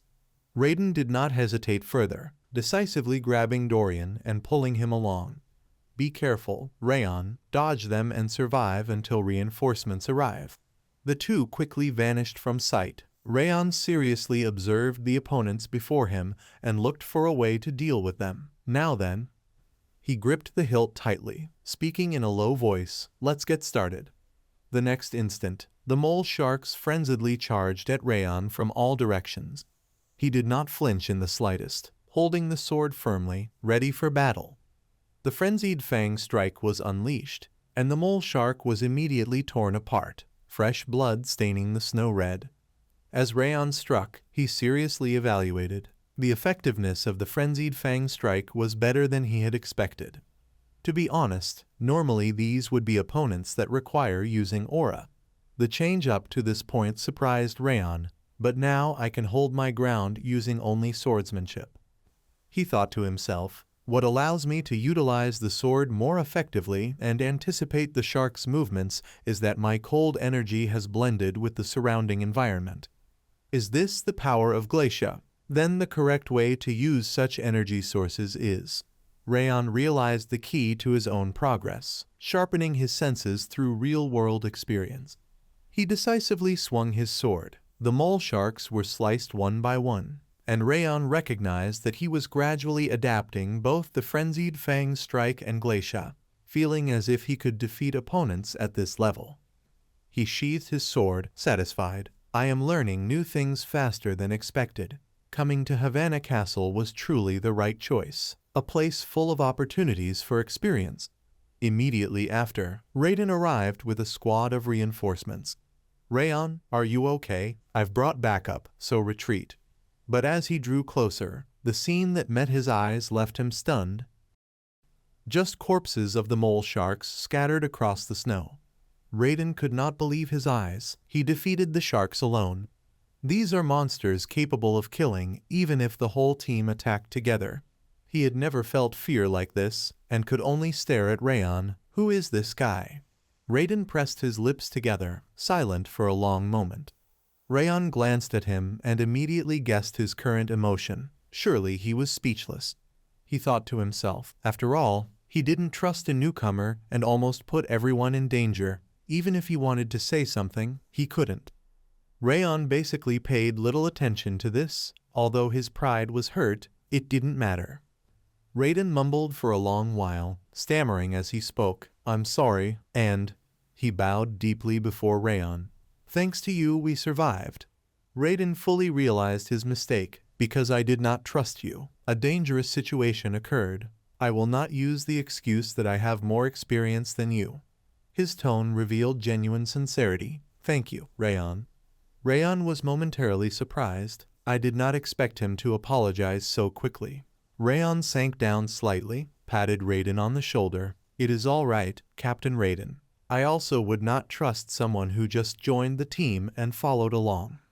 Suddenly Raiden spoke up. "Now I understand who you are." Rayon flinched. "What, you mean?" he thought. "Has he realized that I am a Sieghart already?" Unexpectedly Raiden grasped his hand and exclaimed, "You are an angel sent from heaven to save us." Rayon was instantly flustered. "What? No." Raiden did not wait for him to finish, excitedly declaring, "To commemorate our rookie's first mission, everyone will return and gather at the tavern. It is on me." The members present immediately buzzed with excitement, astonished. "What is our stingy captain doing? We have no reason to refuse free drinks. Let us go." Cut to the tavern. Laughter and chatter echoed loudly. "You are exaggerating." Raiden shook his head slightly, recounted the whole story. "No, I am serious. He cut down all of them, and then told me to trust his sword." Those nearby basically did not believe it, smiling wryly. "Hey, if he is that strong, why would he come to a place like this as a rookie?" He even analyzed in detail, and if you look at him, he has not even turned 17 yet. How can that be reasonable? Raiden snapped back irritably. "Are you doubting what I am saying about our rookie? You bastard." Rayon paid little attention to their conversation, focusing solely on eating.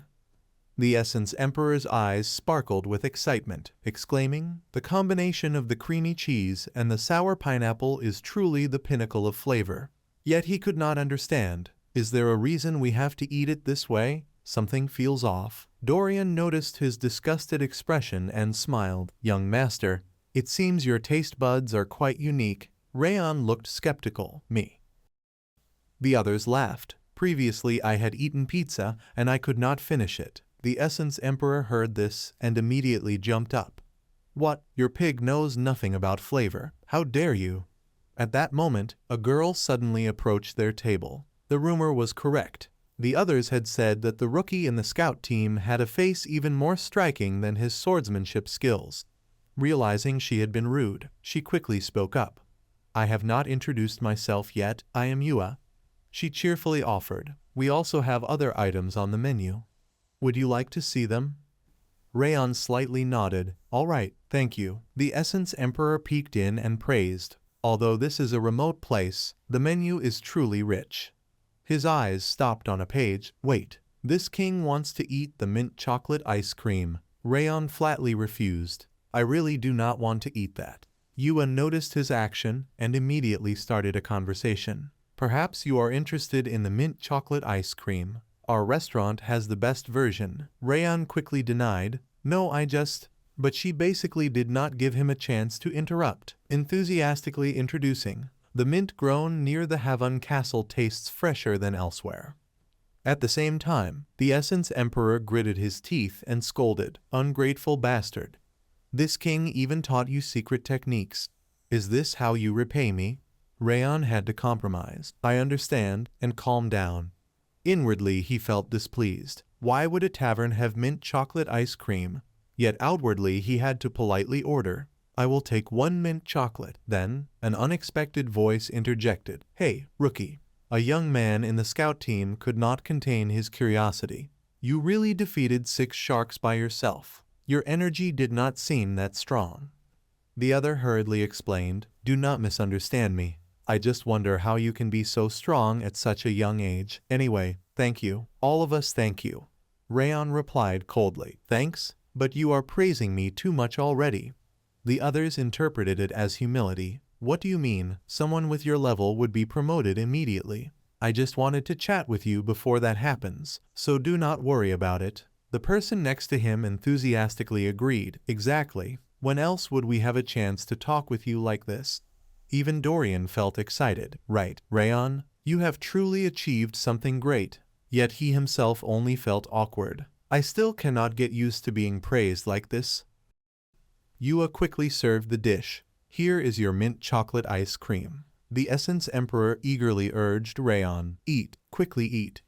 The moment he put a bite into his mouth, the Essence Emperor excitedly exclaimed, "The fresh taste spreads immediately, and before it becomes too sharp, the sweetness of the chocolate hits, just like this king, both cold and sweet." Rayon took the opportunity to say, "Hey, Raph, I feel like this when using the glacier." He slowly asked, "But there is more than one way to use it, right?" The Essence Emperor praised Rayon. "You have discovered it already. You guessed correctly." According to him, like the training techniques humans use, glaciers are not only for reconnaissance, it is a method to use icy energy with maximum efficiency and power. Rayon felt curious, "So I can use it for both offense and defense?" The Essence Emperor nodded in confirmation. "Of course," he exclaimed in awe, "truly an amazing skill. It heightens your senses and aids both attack and defense." The Essence Emperor grew even more proud. "Of course, for this king, too easy. For someone without talent like you, you can achieve something after a year of diligent practice." Rayon slightly frowned. "A year is too long," he snorted coldly. "You think it will be easy, just 1 year with this king by your side guiding you." The next moment, Rayon unexpectedly made a proposal. "So do you dare to bet with me?" The Essence Emperor was slightly surprised. "A bet?" Rayon's lips curved slightly. He proposed a wager. Whether he could master Glacier in 6 months. The Essence Emperor considered for a moment. 6 months. Seeing him so serious, Rayon thought, "It seems he is hesitating because he has always lost bets before." He then adjusted, his tone full of challenge. "All right, then 5 months. Don't you think that's worth betting on?" Hearing this, the Essence Emperor did not think much and immediately agreed. "All right, let's play." And then the magic status window notified Raph had accepted the bet. Rayon slowly stood up, urging the person beside him, "Dorian, let's head back to the dorm now." He of course agreed. "All right." Just as the two were about to leave, Yua suddenly called out, "Wait a moment. There's something I need to give you before you go." She handed over a small bag. "It seems you really enjoyed the pineapple pizza, so I made a few pineapple pastries with the remaining pineapple. Do you want to try them?" The Essence Emperor was very pleased with this action. "Well done, Pineapple Girl." Rayon politely accepted. "Thank you, Yua." She smiled brightly in response. "I hope you like them." She enthusiastically added a few words. "If you want more, come by any time." Yua saw them off to the door, waving goodbye enthusiastically, and the two happily responded, "Goodbye." The scene shifted to another location. The ground around the mountain shook violently. Raiden and the others present gritted their teeth, sprinting desperately. One of them muttered internally, "This is bad, an emergency situation. I need to retreat as quickly as possible and report to Commander Milland. The most urgent matter right now is that a group of ice trolls is gathering in the area." The scene shifted back to Havon Castle, snow falling continuously, settling on every branch around the area. Raiden once again entered Rayon's room to report, but this time with a completely different tone. "We have been ordered to eliminate the ice trolls." Dorian groaned in complaint. "Again, our first patrol mission just ended yesterday." And even Raiden felt awkward. "I know it will be exhausting to finish one mission and immediately get another, but that is the decision from higher ups. There's nothing I can do." He pressed. "Why?" He pursed his lips, unsure where to begin. "This matter goes back to an earlier report. Someone informed Milland that Patrol Team 2 discovered a group of ice trolls near Mine No. 4 underground. He stated, there are 30 of them, but likely more. I think we should strike preemptively." He appeared skeptical. "Isn't Mine No. 4 very far from No. 5? Tarian nodded in confirmation. "Yes, so we thought we would deal with the trolls first, before any monsters appeared near Mine No. 5. Milland considered for a moment. "I have a bad feeling about this." "You go with them, Deputy Leader." Tarian immediately complied. "Understood." He outlined the plan, leading the command team and the Wolf Squad. kill the trolls and investigate the surrounding areas of the Northern Sea before returning. As for the patrol team, Tarion paused for a few seconds. I will take patrol team 3. Milland felt curious. Why? He then explained. We received a report that Rayon single-handedly defeated all the sharks in his first mission. He continued seriously. I heard he handled them in a short time without injury. If true, he should join this mission. Moreover, I want to witness those skills firsthand. Recalling the full story, Raiden tried to rally his spirits, telling himself, all right, he said he would fight on any battlefield, so just bring him along. He didn't explain further, leaving only one instruction, anyway, prepare well and sleep early. In the blink of an eye, Raiden's figure disappeared, and the door in front of them slammed shut. Dorian panicked, shouting loudly, we're doomed. We just returned from the first mission. I didn't expect to have to join the next mission without resting. He began to lose his composure, chokingly asked Rayon, young master, do you really think your sword won't work against ice trolls? Rayon replied with a single word, yes. Essentially, ice trolls have thick and tough skin because they live in extremely cold weather. It is said very difficult to kill them unless Rayon imbues aura into his sword. Moreover, ice trolls have impressive regeneration skills like other troll species. Dorian didn't hear a word of it, huddled under his blanket, collapsed. We're doomed. I will surely die on this mission. I should write my will. Rayon gently reassured him. Don't be afraid, Dorian. If you use your speed, you can defeat one. The other wrapped himself in the blanket, mumbling, even if you say that, I'm still scared. When Rayon added, there is another way, Dorian peeked his head out. What? Rayon calmly said, that's right. One way to not fear ice trolls. If you fight alongside me, ice trolls will look like any other monster. Saying that, he lifted his sword, smiling in a way that made Dorian shiver. Now let's train. He hurriedly tried to dodge. Now that I think about it, ice trolls really aren't scary at all. Good night. Seeing this, the Essence Emperor grumbled. Truly a peculiar one. Fast forward to the second day. In front of the main gate of Havana City, Tarion held the list in his hand. Now, it's time for roll call. Rayon felt a little concerned about the condition of the person next to him. Are you okay, Dorian? He looked exhausted but tried to respond optimistically. Yes, I think anything is better than sparring with you. Rayon blurted out. Glad to hear that. Just then, a figure suddenly approached to talk to him. Hello, you are Rayon, right? He introduced himself proactively as he came closer. I am Bateau, captain of the Wolf Squad. Bateau curved his lips into a faint smile. Very pleased to meet you. Members of my team always say they want to spar with you. He suddenly laughed. I didn't know you were a patrol team member. Rayon watched him cautiously for a few seconds and politely replied, very pleased to meet you, sir. Bateau shook hands with him. I am looking forward to working with you today.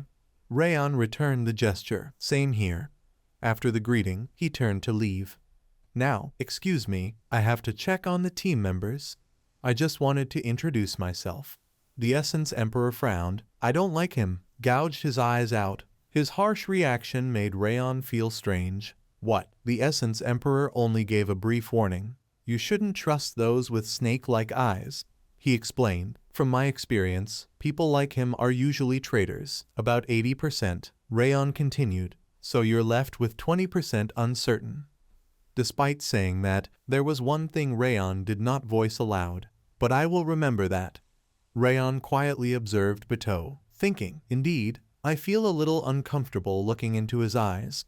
He reminded himself that while here he should keep an eye on him. Just at that moment, footsteps grew closer. A clear voice rang out, you guys. Yua ran over holding a box of food. Sorry for being a bit late. I prepared the food you ordered. The members of the reconnaissance team immediately greeted her. Oh, Yua. They cheerfully praised her. How do you become cuter with each meeting? And your cooking keeps improving. Some couldn't resist patting Yua's head. She is the pride of Havana City. Seeing this warm scene, the corner of Rayon's mouth curved slightly. Yua, right? She is beloved by the warriors. I think of her as the mascot of Havana City. While he was dazed, he heard someone call his name, Young Master Rayon. Yua cheerfully ran to him. Here is the jerky that you and I made. It's very tasty, so take it with you. Rayon was slightly surprised. Why is she giving this to me? She giggled in response. Because this is your first expedition. Next time you should buy it yourself. Rayon had no choice but to accept her kindness. Thank you. I'm sure it's delicious. He gently patted Yua's head, and she mischievously smiled. If you like it, then next time come and buy it. Not long after, Tarion gave the command, if you're ready then line up. We'll summarize the information before departure. He announced that we have 2 missions. 1 is to eliminate the ice trolls, and 2 is to patrol the areas between Mount Sterling and the Northern Sea. Tarion emphasized one point. Our goal is to ensure that no one gets hurt. The Essence Emperor was quieter than usual. Rayon couldn't help but wonder. What's the matter? You look serious. He gazed thoughtfully at the mountain ahead, thinking, the energy radiating from the mountain, not strong, but I can sense it. The Essence Emperor immediately considered a possibility. Could it be him? Though inwardly conflicted, outwardly he tried to appear calm, nothing at all. Rayon looked at the Essence Emperor deeply, then quickly followed the group, departing immediately after the command, let's go. Rayon's group was about to move when they were stopped. Hey, scouts, carry these backpacks before departure. They left a mountain of luggage for him and then walked away. If he lost even one of them, he'd be in big trouble. And one of them even joked, exactly, treat them like you treat your lover, though you probably don't even know what that's like since you've never had a lover. Their actions left Rayon puzzled. Captain Raiden, why is the Snow Assault Team asking scouts to carry backpacks for them? He suddenly remembered. This is the first mission Rayon is doing with them, right? According to Raiden, they said they needed to conserve their strength for fighting because they are the main combatants. And ever since those guys were assigned here, it has always been like this. He understood Rayon's frustration, very irritating. But we have no choice. As scouts, we have no authority and are weaker. We must endure and follow their orders. Raiden tried to offer some consolation. But this is still better than last time. Last time, even after the battle ended, they made us carry all the equipment back. They even dumped all the post-mission cleaning tasks on us. Meanwhile, the other members of the scout team were happily surrounding Dorian. And he quietly told everyone, give me all your equipment. Everyone was amazed. How did it fit in just one bag? On Raiden's side, he gave Rayon some advice. It's unfair, but don't dwell on it too much. You'll feel better that way. Here, strength and rank are absolute. Rayon lowered his eyes, said nothing, only feeling it was ridiculous, truly absurd. He couldn't understand, thinking, while they prepare for combat, we are the ones risking our lives to scout ahead. Scouting means we face traps or enemies first, and we are the ones being discriminated against. Thinking this, he raised an eyebrow and snorted. I thought there would be comradeship on the front lines, but apparently not. Raiden held his forehead helplessly, at least not with the Snow Assault Team. He explained, these things seem to be orchestrated by their captain, Captain Ediquil. That guy really thinks this whole situation is normal. Rayon's gaze fell on the man surrounded by members of the assault team. So that's Ediquil, and these toxic habits originate from him. He pressed his lips together, thinking, then we just need to crush that guy. Not long after, the group continued their journey, each step pressing heavily into the white snow. Tarion suddenly froze, eyes wide as he looked at the scene ahead. What was happening?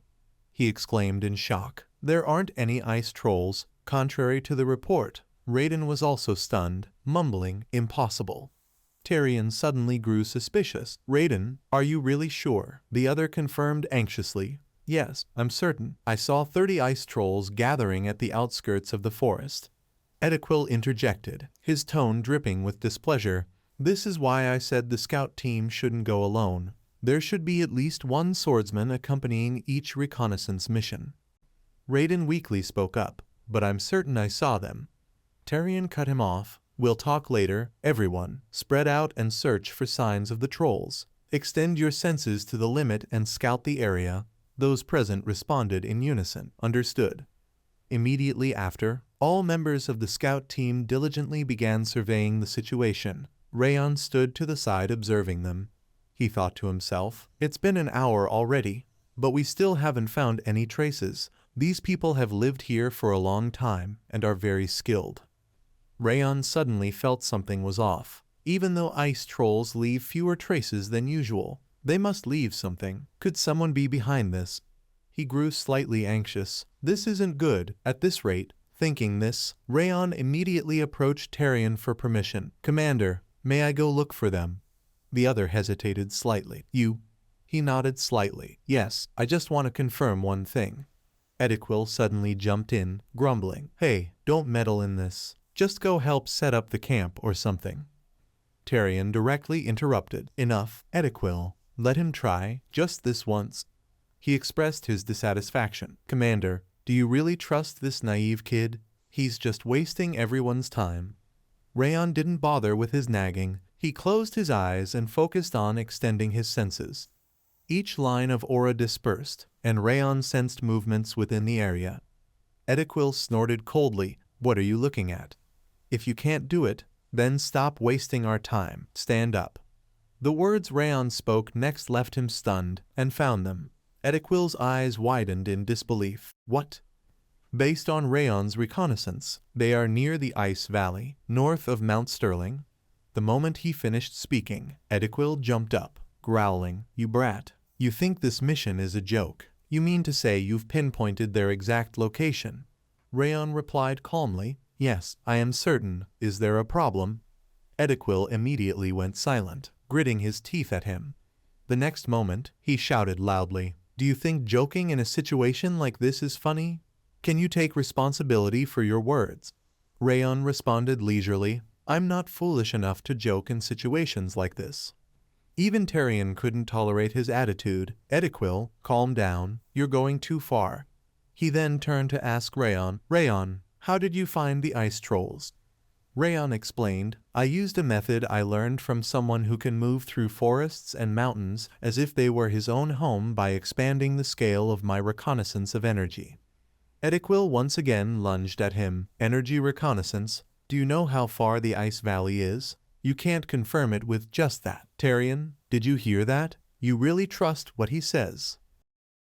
He pondered for a long moment, thinking, he's right. Based on the distance, mere energy reconnaissance is not enough to be convincing, especially for a rookie with only 1 year of field experience.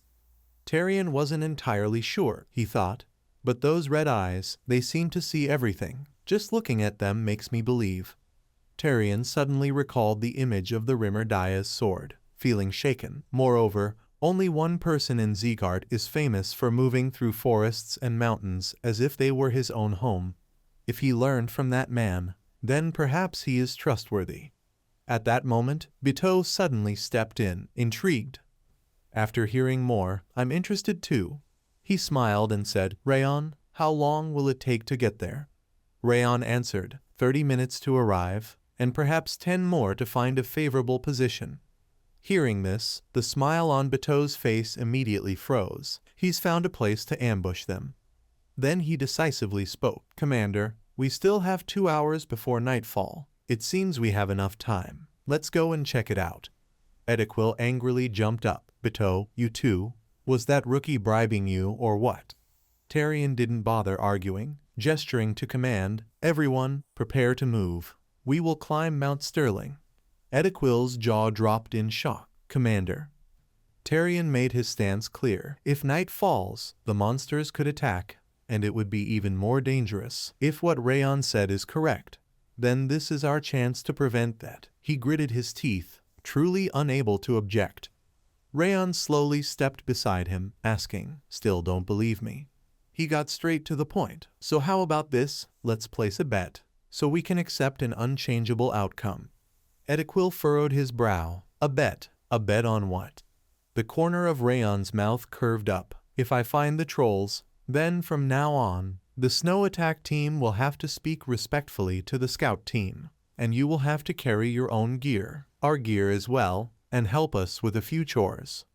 Ediquil scoffed, responding arrogantly, and if you're wrong, Rayon's expression remained calm, patting his chest confidently. Then I will follow your orders.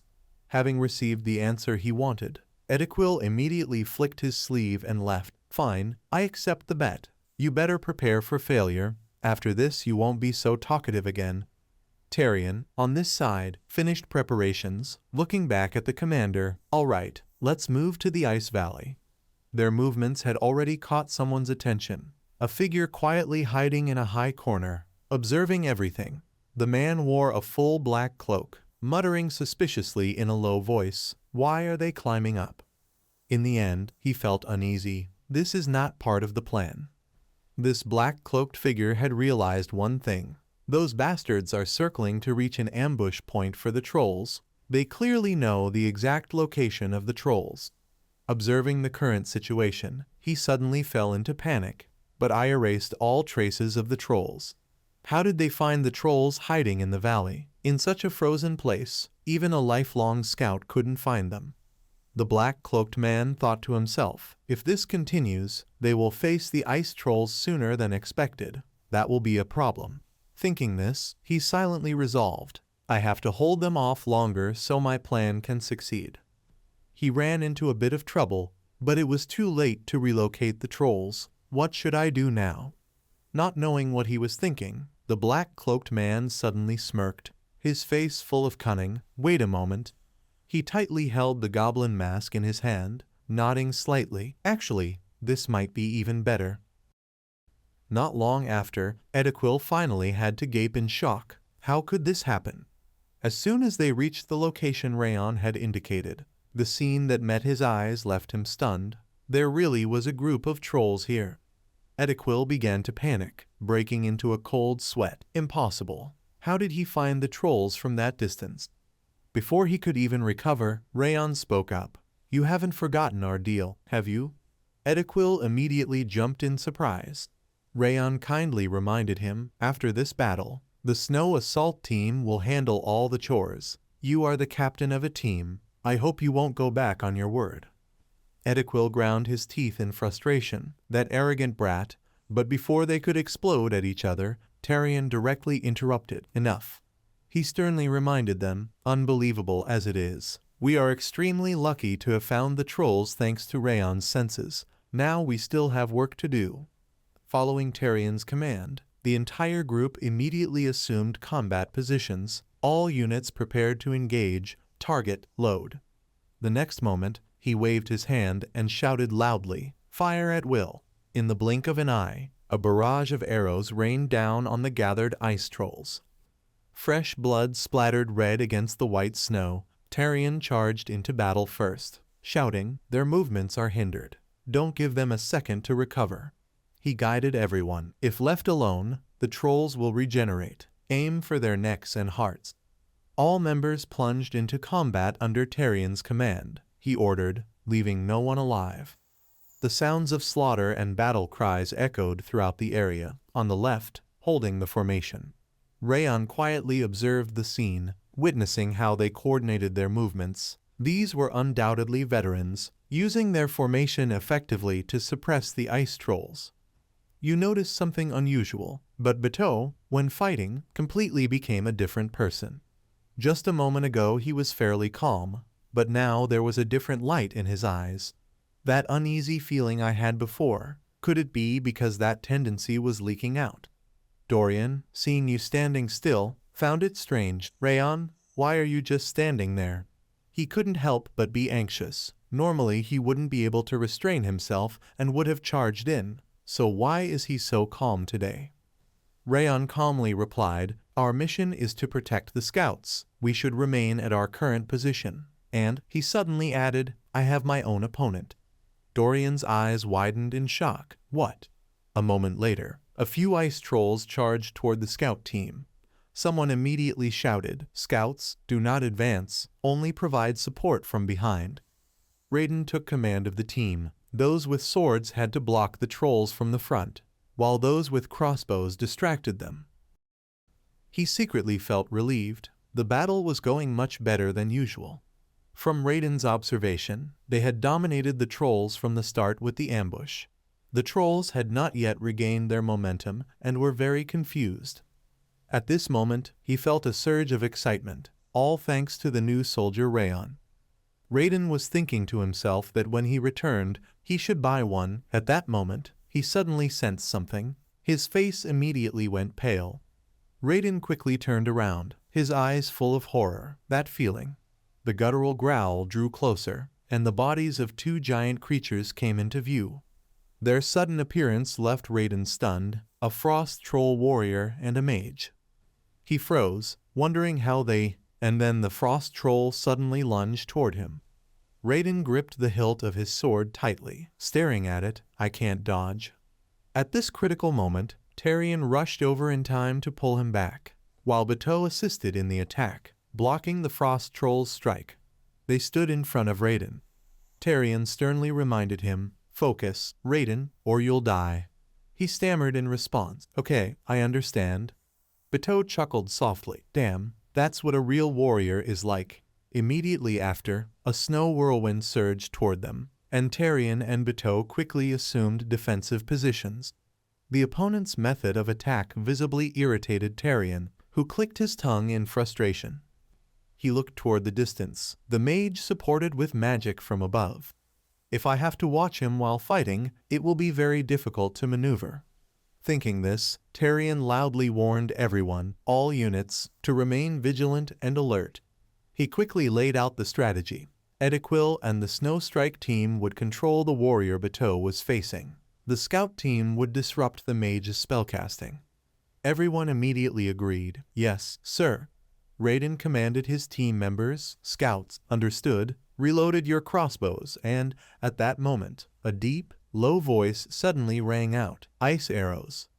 No sooner had it spoken than countless ice-tipped arrows rained down on the scout team. Everything happened so abruptly that no one had time to react, except to see Rayon swing his sword and charge forward. The enemy's assault was effortlessly neutralized by him. Rayon snorted coldly, "Finally, you've decided to show yourself." Raiden had not yet understood what had just happened. "Rayon, what was that just now?" Immediately afterward, the black-clad figure stepped into the light. The kid had touched my magic. Standing between the frost troll and the mage, he smiled slyly and said, "And the vice commander understood the situation and issued brilliant strategic orders. Both of you are truly remarkable." Tarion roared angrily. "I thought the movements with the trolls were strange, but it turns out it was you bastards." He shouted loudly, "Eden." Yes, the black-clad figure standing before them now is Eden Lam Lin. The figure casually shrugged, casting a curse, the Ice Phantom curse. "Do not get too excited," Lam Lin boldly declared. "I will not let a single one of you survive." With that, everyone present immediately felt their bodies grow heavy. Bateau's knees buckled, and even Ediquil fell into the same state, his face turning pale. I suddenly felt cold and my body couldn't move. Lam Lin calmly admired the results of his work, smirking, "For the sake of our great restoration plan." Standing high above, he arrogantly proclaimed, "Today, I will take your lives." Streams of black energy surged and twisted upward. Lam Lin convinced himself of his victory, laughing loudly, dying. However, things did not go as Lam Lin predicted. Rayon suddenly leapt forward. Swinging his sword with a decisive strike, Lam Lin froze in shock. "What? How can you move under my curse?" Rayon gripped the hilt tightly. Each word gritted out. "You will not know. I have lived my whole life under a curse stronger than yours, and in even harsher cold." In the blink of an eye, Rayon unleashed a flurry of precise strikes. Lam Lin's body was torn apart. Blood splattering across the white snow, the heavy figure collapsed, and Rayon landed steadily, remarking coolly, "Relying too much on a curse weakens your close combat ability noticeably." He then leisurely sheathed his sword. Ediquil was stunned. The curse has been broken. How could he have shattered a curse that even the vice commander could not overcome without killing Lam Lin? Tarion immediately rallied. "Everyone, we are still in battle. Suppress the remaining trolls before they can regroup." The team quickly responded, obeying his command. Soon, the mountain was filled only with the clashing of swords. After the fight, Tarion confronted Lam Lin, his face stern. "You must be very displeased. After all you have done, you have not killed a single person. Now tell me why you ambushed us, and I will grant you a bit of mercy before ending your life painlessly. Lam Lin chuckled coldly. Mercy. He strained to speak. I do not need it. In fact, all of you should want to kill me as quickly as possible. Tyrion froze. What? Lam Lin continued, revealing more. My motive from the start was to divide the Havon Castle forces. Since you are here, I will give you a gift, thanks to your pitiful compassion. At the same time, the scouts quickly noticed something unusual. Over there, could that be Havon Castle? The next moment, a tremendous explosion erupted just behind Tyrion. Lam Lin watched with satisfaction, the fear etched on Tyrion's face. Havon Castle will collapse in this battle. Tyrion looked doubtful. Why do you say we should have killed you? Lam Lin said, thanks to your foolish compassion. Havon Castle will collapse in this battle. He laughed gleefully. Even if you do not want it, you will see soon enough. Tyrion grew even more confused. What? At that moment, Ediquil panicked and shouted, Lord Tyrion, look behind. Tyrion hurriedly turned around, just in time to see smoke rising from Havon Castle. His pupils immediately contracted, lips moving but unable to speak. What the hell? Even Raiden could not believe his eyes, but Havon Castle is supposed to be an impregnable fortress. Lam Lin curled his lips in a sinister smile. The original plan was to use you to lure Milland out here, but things did not go as planned. So with a backup plan, before you arrived here, he revealed, I used a spell to release the troll army into Havon Castle. Saying this, Lam Lin threw his head back and laughed joyfully. Surely they have smashed the inside of Havon Castle by now. His mocking attitude made Tyrion fume. He furiously punched the side of Lam Lin's face. Tyrion grabbed Lam Lin by the collar, each word gritted out. Stop talking nonsense. Lam Lin, Havon Castle will not collapse. Only a few trolls have gotten in. Rayon silently observed the situation, inwardly agreeing. Tyrion is not wrong. He was certain that even if the elite forces of Havon Castle were here, Commander Milland was still inside. You cannot destroy Havon Castle with ordinary ice trolls. Yet no one expected that upon hearing this, Lam Lin would laugh maniacally. He showed a smug expression, blurted out, as if only ice trolls were there. No sooner had he spoken, the ground suddenly shook, and the bodies of those present staggered. Ediquil was also astonished. The ground suddenly trembled. Bateau looked around in confusion. Isn't this an earthquake? Rayon keenly noticed something unusual. This was not an ordinary earthquake. It was impossible. At that moment, Lam Lin suddenly exclaimed, Do you really think Eden prepared so sloppily? You are merely dancing in the palm of my hand. He spoke increasingly fervently. The only thing you can do now is watch the collapse of Havon Castle from afar. Seeing Tyrion's furious expression, Lam Lin laughed with delight. Arrogant bastards, you will fall into despair. He could not hold back any longer, decisively drew his sword and cut across Lam Lin's throat. Blood spurted out, and the shrill laughter fell silent. Ediquil stammered, calling him Deputy Commander Tyrion. He only sternly ordered, inform all units, return to Havon Castle immediately. Tyrion's face covered in blood, his expression gradually turned solemn. Switching to the situation at Havon Castle, thick columns of smoke rose. The fire had nearly consumed everything. Amid the emergency, a stern voice rang out, prioritizing evacuating the civilians first. Milland took command of the situation. The first team should extinguish the fire, and the second team block the ice trolls. Tyrion arrived just in time. Commander, the exploration units have returned. The other nodded in satisfaction. Well done, Tyrion. He summarized the situation. Currently, we are ambushed by a pack of ice trolls. Did you find anything unusual during the exploration?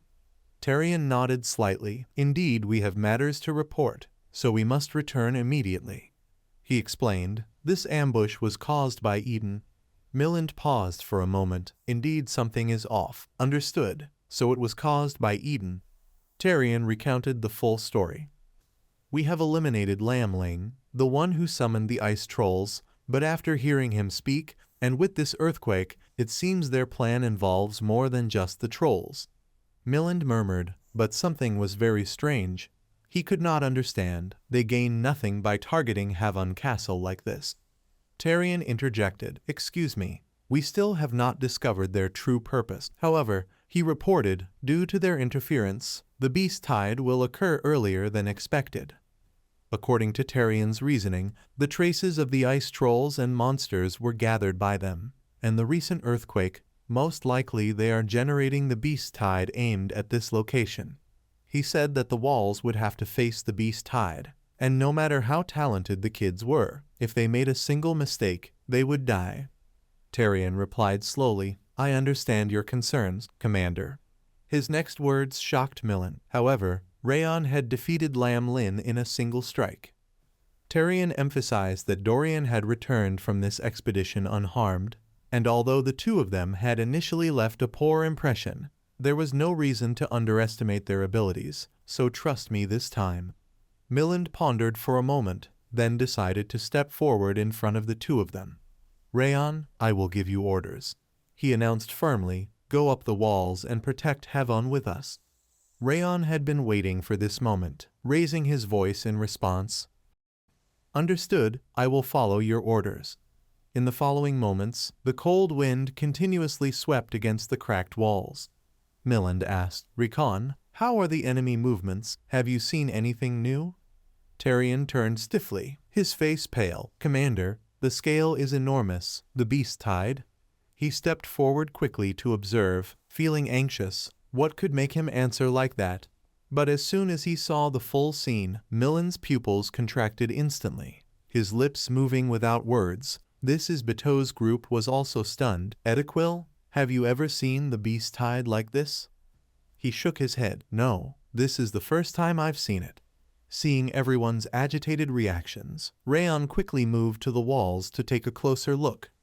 At this moment, he suddenly recalled Rimmer's previous words.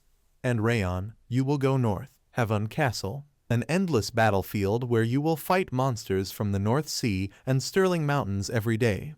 They said it is a hellish battlefield because you will never have the chance to put your sword down." His voice echoed in Rhaon's ears, "And others will also face difficulties, but you will face a little more." Watching layer upon layer of monsters pour in, at this moment, Rhaon truly began to understand the meaning behind those words. Millen asked, "What is the scale of this wave?" Tyrion reported, "We have identified 1,000 of them, but with the continuous advance, I'm afraid the real number must be in the tens of thousands. This is also the first time I've seen such a large number." Rhaon swallowed dryly, thinking to himself, "Those words are not wrong, so many that even my senses cannot count them all. This is a wave attacking Havon Castle." Millen suddenly called his name. "Rhaon, do you know anything about the waves?" He flinched slightly, quickly replying, "Yes, at least I know a little about them." According to Rhaon's understanding, during the process of repelling a wave, there are always countless casualties. The reason for continuous reconnaissance and exploration is to prepare for the waves and minimize losses, even if only slightly. One must know that the walls can be rebuilt if destroyed, new gates can be erected again, but the dead cannot return. Millen nodded in agreement, carefully instructing Rhaon. "Therefore, please protect as many soldiers as possible. That is your mission." Rhaon understood the meaning behind those words, nodding firmly with determination. "I understand." A sudden insane roar echoed. Millen sighed. "It seems we no longer have time to talk." He turned to the soldiers. "All of you, raise your swords high. I understand that everyone is terrified by the scale of this wave." Millen paused for a moment. "However, this is a challenge that anyone who is trained at Havon Castle can overcome. As always, we will endure and prevail." He raised his sword high. "Let us celebrate together once this is over." Everyone quickly took their positions at his command, shielded soldiers and regular soldiers to the front line of the walls, archers taking positions on the battlements. Seeing the formation complete, Millen waved his hand and shouted loudly, "Fire!" Below the fortress, the orcs opened their jaws and bared their teeth, their heavy steps bringing them ever closer. In response, a dense rain of arrows flew. The entire space suddenly darkened. With no way to dodge, the orcs were pierced through by the arrows. the scene of bloodshed looking truly horrific. Roars of pain echoed as the massive creatures fell strewn across the white snow, the air thick with the scent of fresh blood. Observing the situation through binoculars, a member of the reconnaissance team suddenly shouted, "Wait, look!" Urgent news was relayed. An elite orc was charging forward. The warrior tracked the orc's movements closely. "Horrible, it's aiming for the gate. Stop it quickly, arrows won't work." At the critical moment, a burst of radiant energy suddenly shot out, engulfing the elite orc. Milland was the one who acted, rallying the troops. "Do not be afraid and hold the formation. I will protect this gate." The others gradually calmed, shouting to each other, "Everyone, stay alert. Commander Milland is fighting alongside us." Returning to the situation with the orcs, someone reported in panic, "They're climbing the walls. Stop them. Do not let them pass." The soldiers obeyed the orders, and as soon as they reached the top, shot arrows to knock them down. Yet one orc still slipped through the siege. A soldier fell backward in shock, screaming, "An orc has climbed over. Help me." Rayon arrived just in time, swinging his sword to slice through the orc before it could act. He asked the soldier, "Are you hurt here?" The other stammered, "No, thank you." Rayon's clothes were soaked in blood. He panted, "This is truly hell, even though I feel like I've killed several hundred." But their numbers have not decreased at all. Rayon looked down at the wave of monsters below the walls in horror. There was no time for idle thoughts. A low voice suddenly sounded, attracting his attention. All units prepared for battle. A monster was approaching from the right side of the castle. Immediately after, a thunderous explosion erupted, smoke and fire blazing in one corner of the castle. Rayon lost his balance and fell, letting out a painful hiss. Suicide monsters with explosives as well. "Are the soldiers okay?" In the next moment, he heard desperate screams, quickly glancing over. What met Rayon's eyes was the scene of soldiers lying scattered in pools of blood, cries of pain ringing out, "My leg, my arm, where is my arm?" He flinched, thinking, were they caught in the explosion and thrown off the walls? Then he hastily jumped to his feet. "Wait there, I will." Before he could act, a voice reached his ears. "Don't go, Rayon." He froze instantly. This was a signal. It was Commander Milland.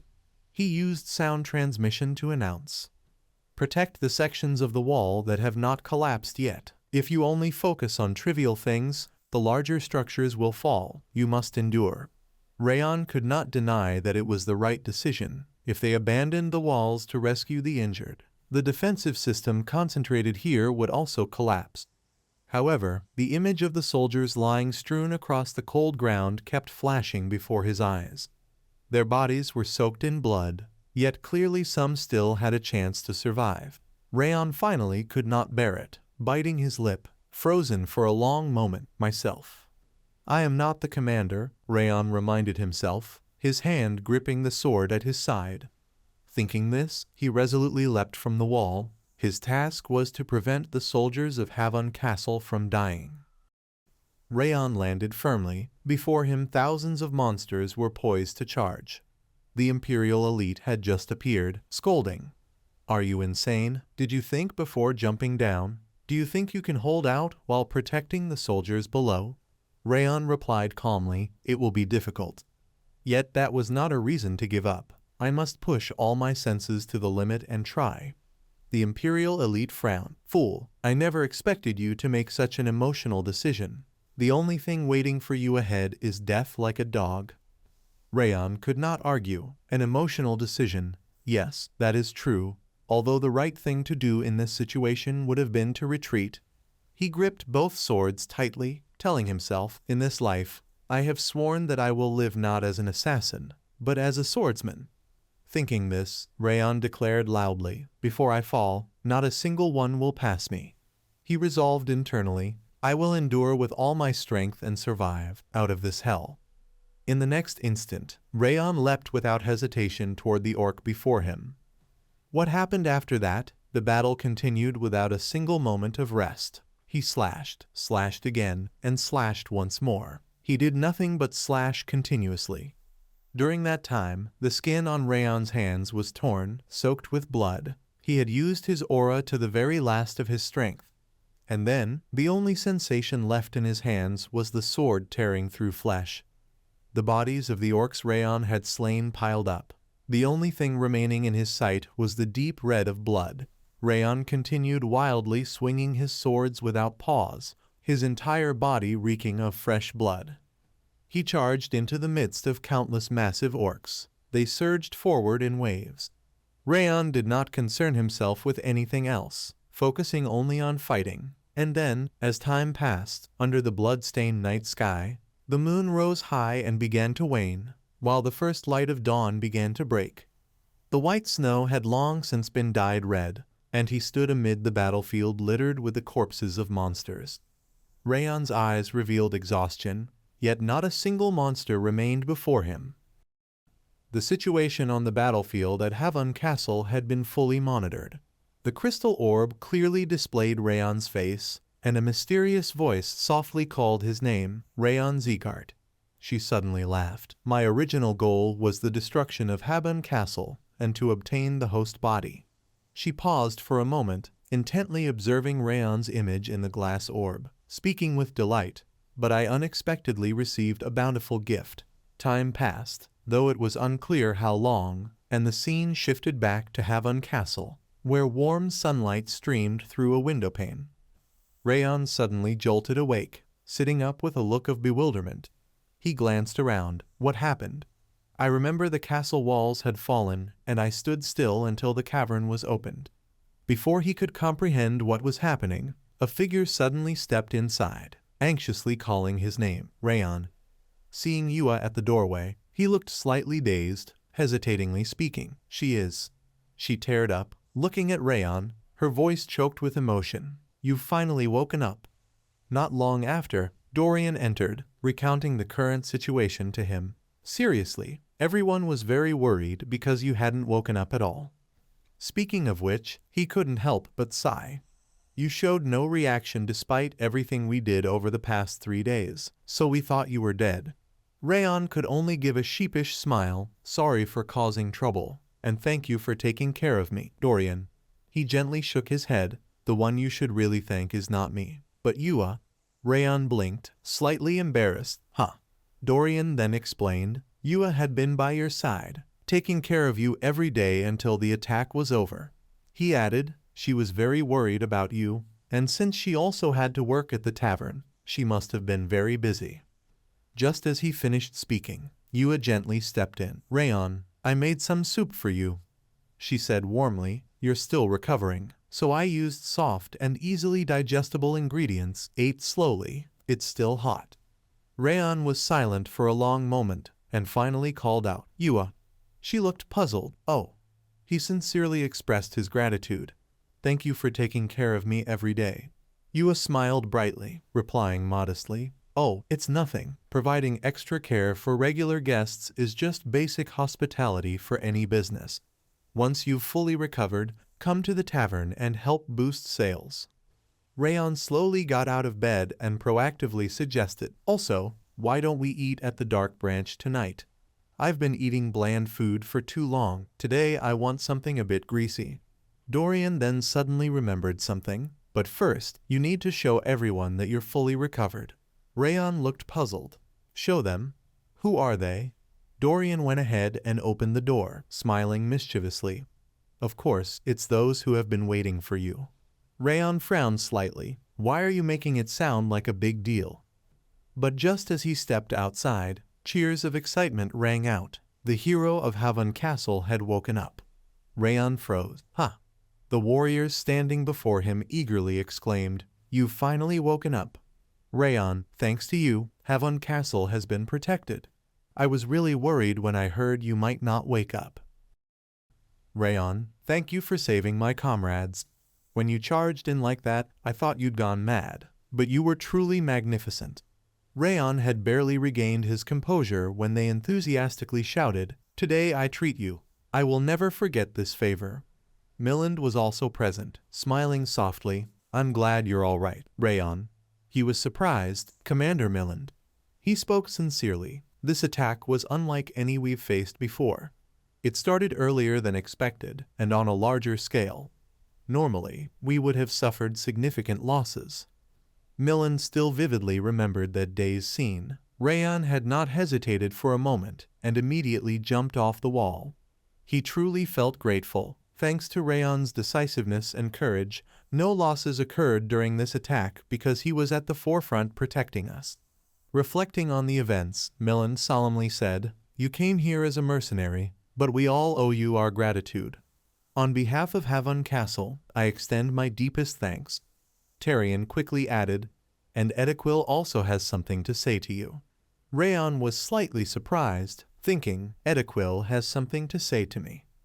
With Rayon's astonished gaze, Edequil spoke. "Rayon, I've misunderstood you all this time." He confided, "I thought you were just a rookie mercenary, so even after witnessing your skills, I still underestimated you." At this, Edequil avoided Rayon's eyes, lowering his gaze, "But the way you jumped off the wall to protect our comrades, that was the image of a true swordsman. That is the nobility and resilience of a swordsman that we've always strived for." He bowed deeply before Rayon. "I sincerely apologize for my behavior until now."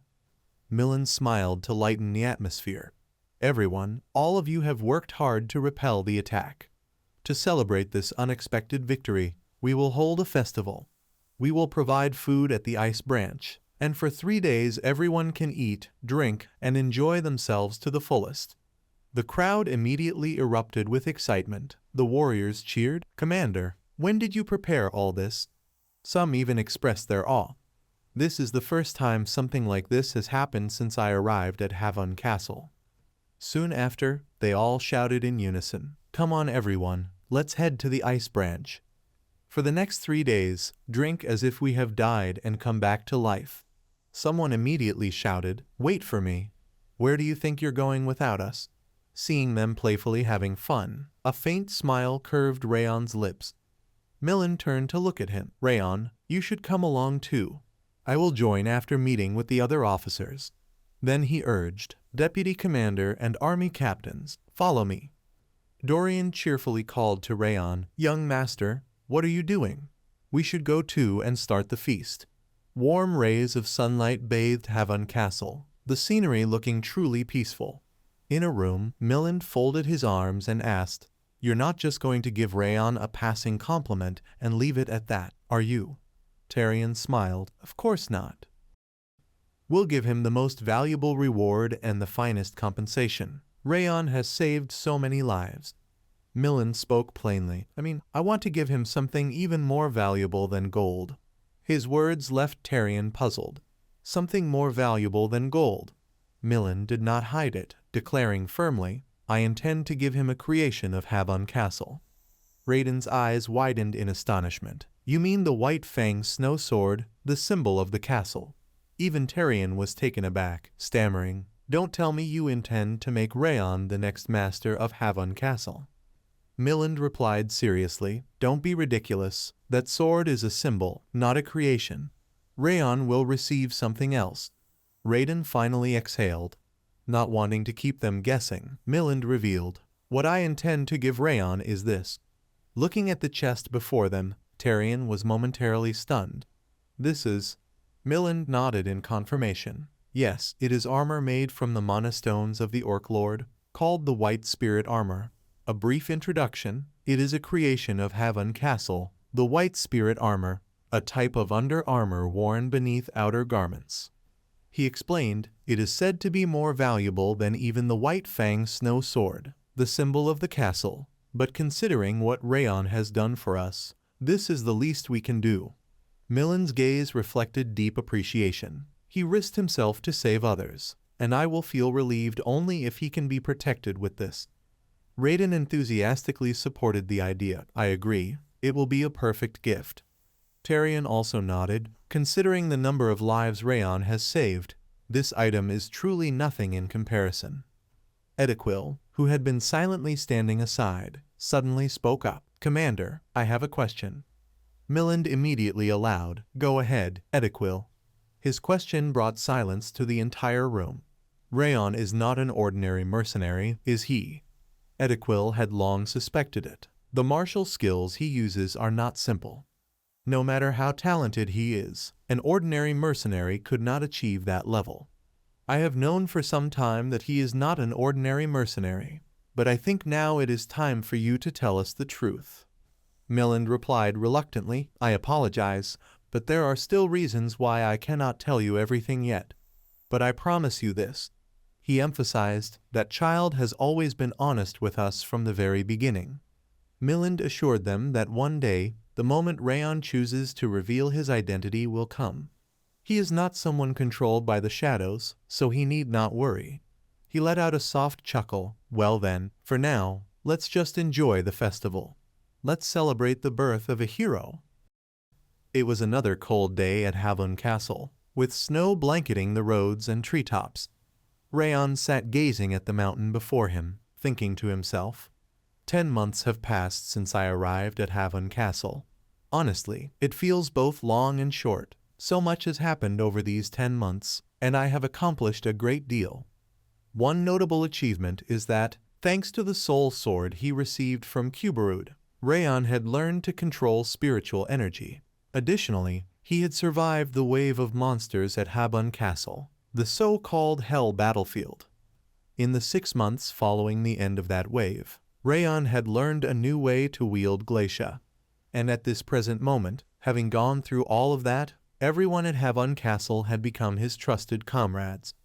Rayon enjoyed the cool wind of the place, thinking that perhaps because he had successfully repelled the wave of monsters, the people here had begun calling him by a new nickname. As a result, without even realizing it, stories of his heroic battles had spread across the continent. The scene shifts to the northwest of the continent, the Len Desert, bustling streets crowded with people. Burin had just received the news, eyes widening in astonishment. The hero of Havon Castle. The person beside him nodded in confirmation. That's right. They say he fought until dawn to protect the wounded. People call him the hero of Havon Castle or the Demon Sword. Apparently a young blonde swordsman who earned such a title at his age. Quite impressive. Upon hearing this, Burin immediately recognized him, Rayon Zeeghart. He's growing stronger. He noticed the hand gripping the edge of Burin's cloak, eyes flashing with a calculating gleam. He slowly sat down beside him. Burin, are you the one he wants to surpass? Burin was momentarily stunned, then honestly admitted, yes, that is correct. The person beside him asked, then why do you look so excited? Shouldn't you be angry or sad that the one you are trying to catch up with has become stronger than before? Burin candidly shared, no, actually I am very happy. If I can catch up with him moment by moment, it will be much more worthwhile. Saying this, he smiled brightly. The stronger he becomes, the stronger I will also become. Listening to Burin's sincere words, the corner of the other person's mouth slightly curved up. He laughed. You two are really close. I am so jealous. Burin embarrassedly denied. Close? No way. He is my rival. The scene shifted to another place in the northwest continent, Levine Desert. A voice exclaimed in astonishment. What? Martha, exhausted, hurriedly asked. A blonde swordsman known as the hero of Havon Castle. The man opposite laughed. Yes, it is said that thanks to him they were able to stop the wave of monsters. I thought you would want to know because you are always curious about the situation there. Martha sighed deeply. I know he will become stronger. But how strong has he really become, that damn guy? The other tried to console her. The rumors might be exaggerated. I don't know who he really is, but surely you are now stronger than him. He glanced around, smiling slightly. The corpses of the monsters behind you are proof. Yet that was not enough to reassure Martha. She seriously emphasized, no, he is the real monster. This is still nothing. Martha gritted her teeth, clenching her fists. I can feel that even now he is still getting stronger.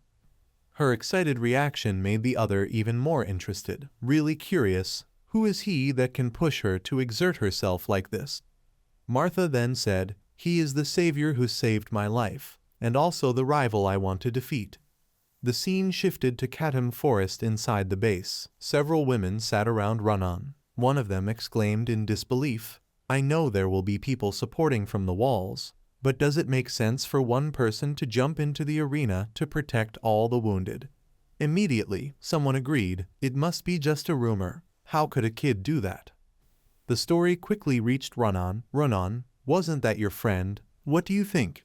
She smiled broadly and replied, I think the rumor is accurate. He definitely has the ability to do that.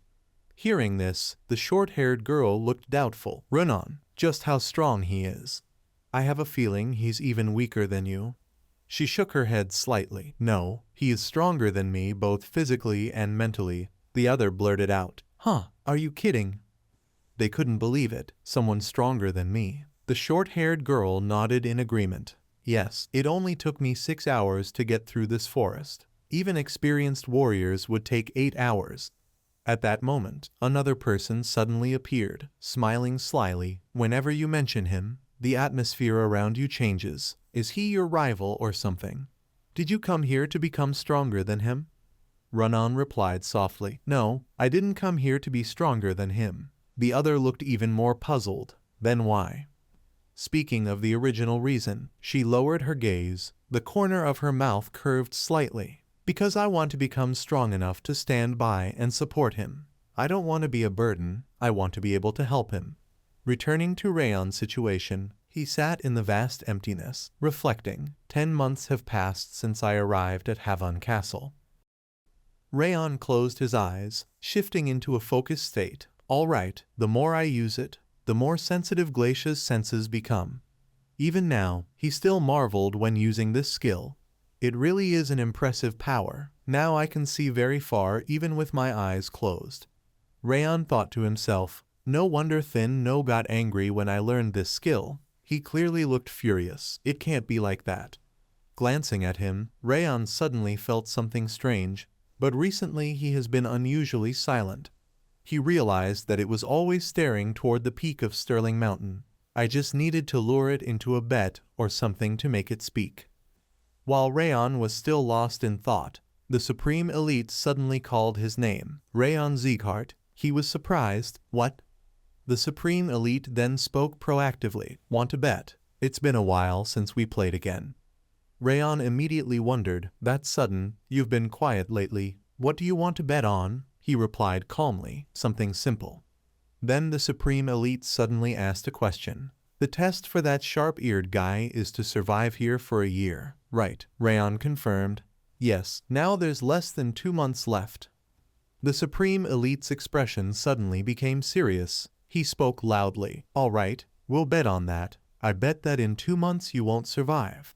Rayon raised his eyebrows, face full of doubt. Are you serious? The Supreme Elite jumped up. I never lie. What's with the suspicious look on your face?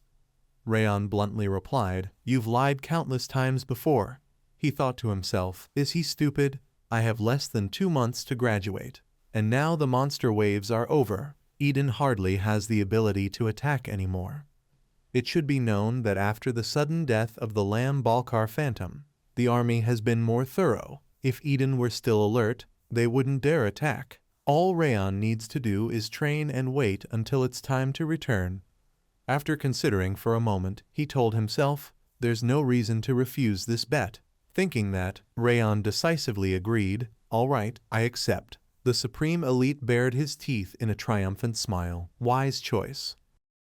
Time continued to pass. A month had gone by since Rayon accepted the bet with the Supreme Elite. Each of his days went as usual, and now only 1 month remained until the test would end. Rayon thought to himself, despite the strange warnings from Fury, the peace at Havon Castle remained the same.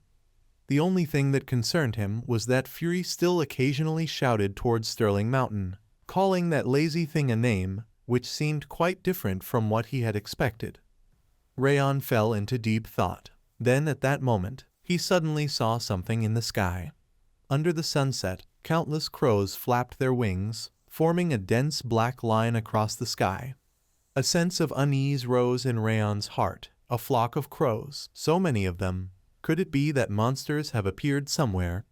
Before he could understand what was happening, something else caught his attention. What is that? Rayon stepped aside, bending down to look. He only saw a frog lying on its back near his feet. Rayon was surprised. A frog? He felt puzzled. Why is there a frog here? This area is too cold for a frog to survive before summer even arrives. Rayon suddenly felt anxious, standing frozen in place. Nearby, a water spout was not fully closed. A drop of water was about to fall. The moment the water dripped into the wooden barrel below, the water's surface suddenly rippled. The next instant, the ground around the area shook violently. People panicked, rushing to flee. What's happening? Is it an earthquake? At that very moment, the long silent alarm bells suddenly rang continuously. A panicked voice echoed near Rayon and Milland. The monster waves have arrived. Tarion and Raiden were equally stunned. The alarm had been raised. The monsters had arrived. The soldiers immediately stirred. What's going on? This is not the season for monster waves. But some remained calm enough to urgently command everyone, quickly prepare and get to the walls. Raiden spoke, urging Rayon, get ready. We have to go together. And of course he obeyed. Yes, sir, let's go. The two hurried off, and Raiden anxiously added, we'll try to alert the others along the way. There's no time to wait. In the blink of an eye, the entire street was empty. Rayon had no chance to notice the black aura rising from the frog earlier. Switching to the battlefield, the soldiers actively engaged. Over here too. I need more support here, someone exclaimed. Damn it. The scale is just like before. Shouts rang out from all directions. They have broken through the encirclement. I need support. Even Tarion felt uneasy. General Eden is behind this too. Otherwise this doesn't make sense at all. Rayon had another thought. No, this is different from before. I don't sense killing intent or madness from these monsters. It's more like... Even he could not believe the thought that crossed his mind. They were trying to flee from something dangerous that could kill them. While Rayon was in a panic, the Supreme Elite suddenly appeared, making him startle. Over here too. I told you to leave this place. He smirked. This is your fate for not heeding my warning. Rayon looked puzzled. What do you mean? He urged anxiously. Explain it to me. The Supreme Elite only replied vaguely. It's too late. People still had a chance while it was asleep. But now it has noticed everyone here. It will not stop until it wipes this castle off the face of the earth and kills every single one of you. He paused for a moment. But if you present an appropriate offering, things might change. Then, the Supreme Elite returned to the form of Rayon's folded arms. Hearing this, Rayon was extremely confused, offering what exactly is coming here. He casually added, see with your own eyes. I have no obligation to tell you these things. With no other choice, Rayon turned to call the person beside him, General Milland. The general was slightly surprised. Rayon, in such a critical situation, what do you need? Rayon hesitated, asking cautiously, if we encounter an enemy we cannot defeat, do you have a plan? Milland keenly noticed something unusual. This question did not sound like a mere inquiry.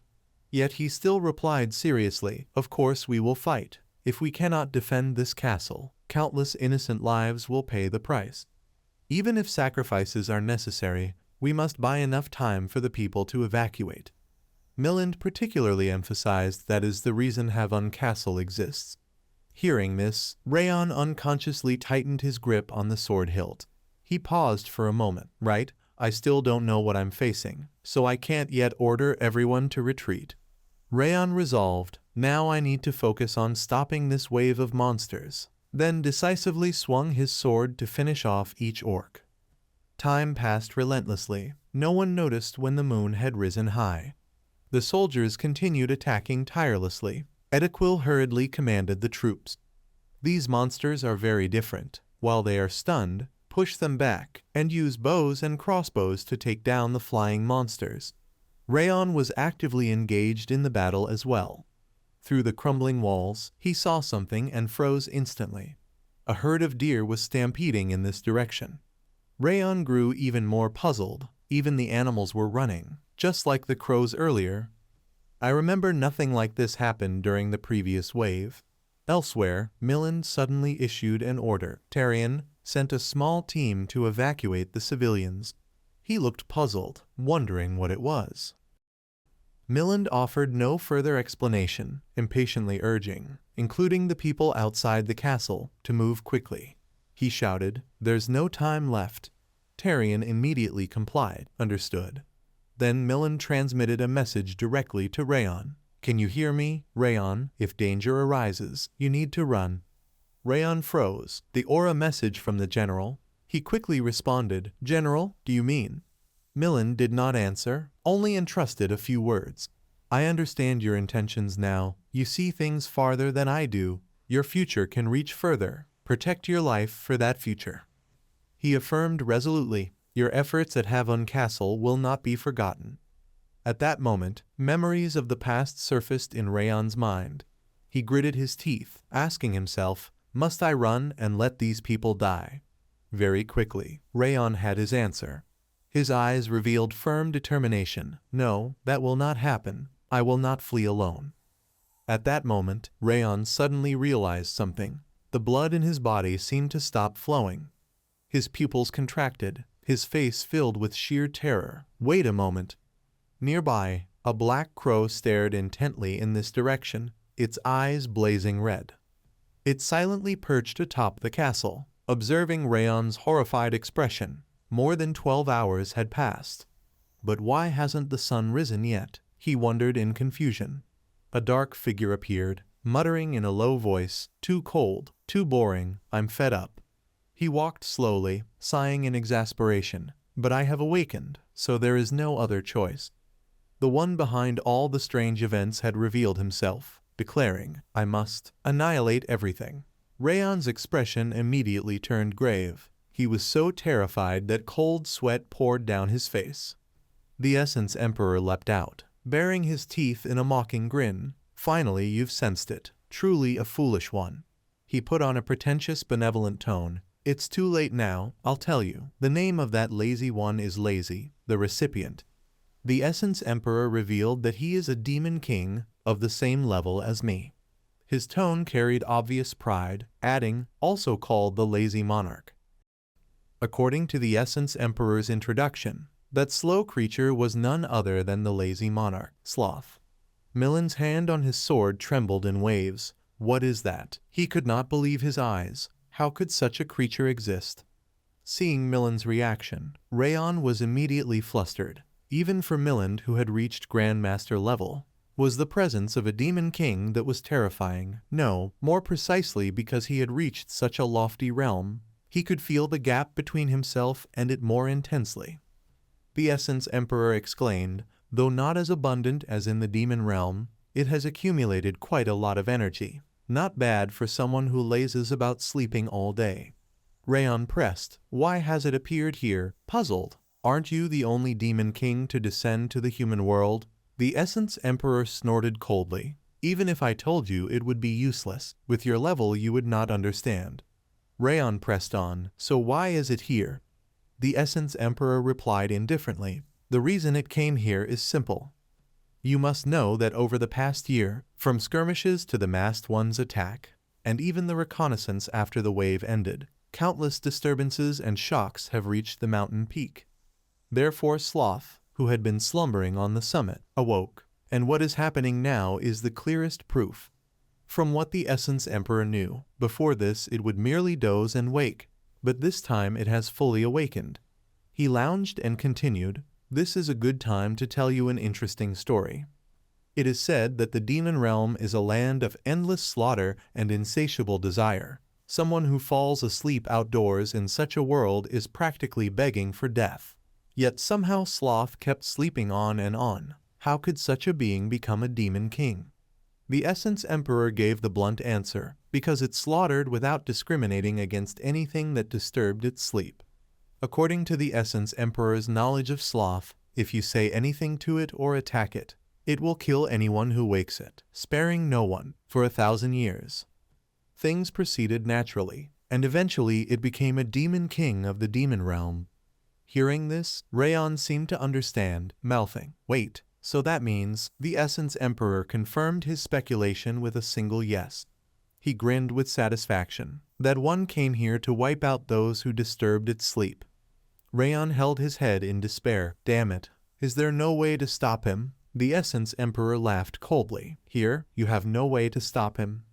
He kindly revealed further, if someone like me, or like your grandfather, were here, he might avoid fighting, but there is no one like that here. Rayon wondered. I thought he always killed anyone who dared to wake him, the Essence Emperor said. Winning or losing is irrelevant, as long as the battle drags on so he cannot sleep. He hates that even more. Hearing this, Rayon immediately furrowed his brow tightly. He is truly crazy. So sleep is the only thing that determines his actions. The Essence Emperor said gleefully, you only have two choices. One is to hand your body over to me so I can stop him. Two is to keep going and be destroyed.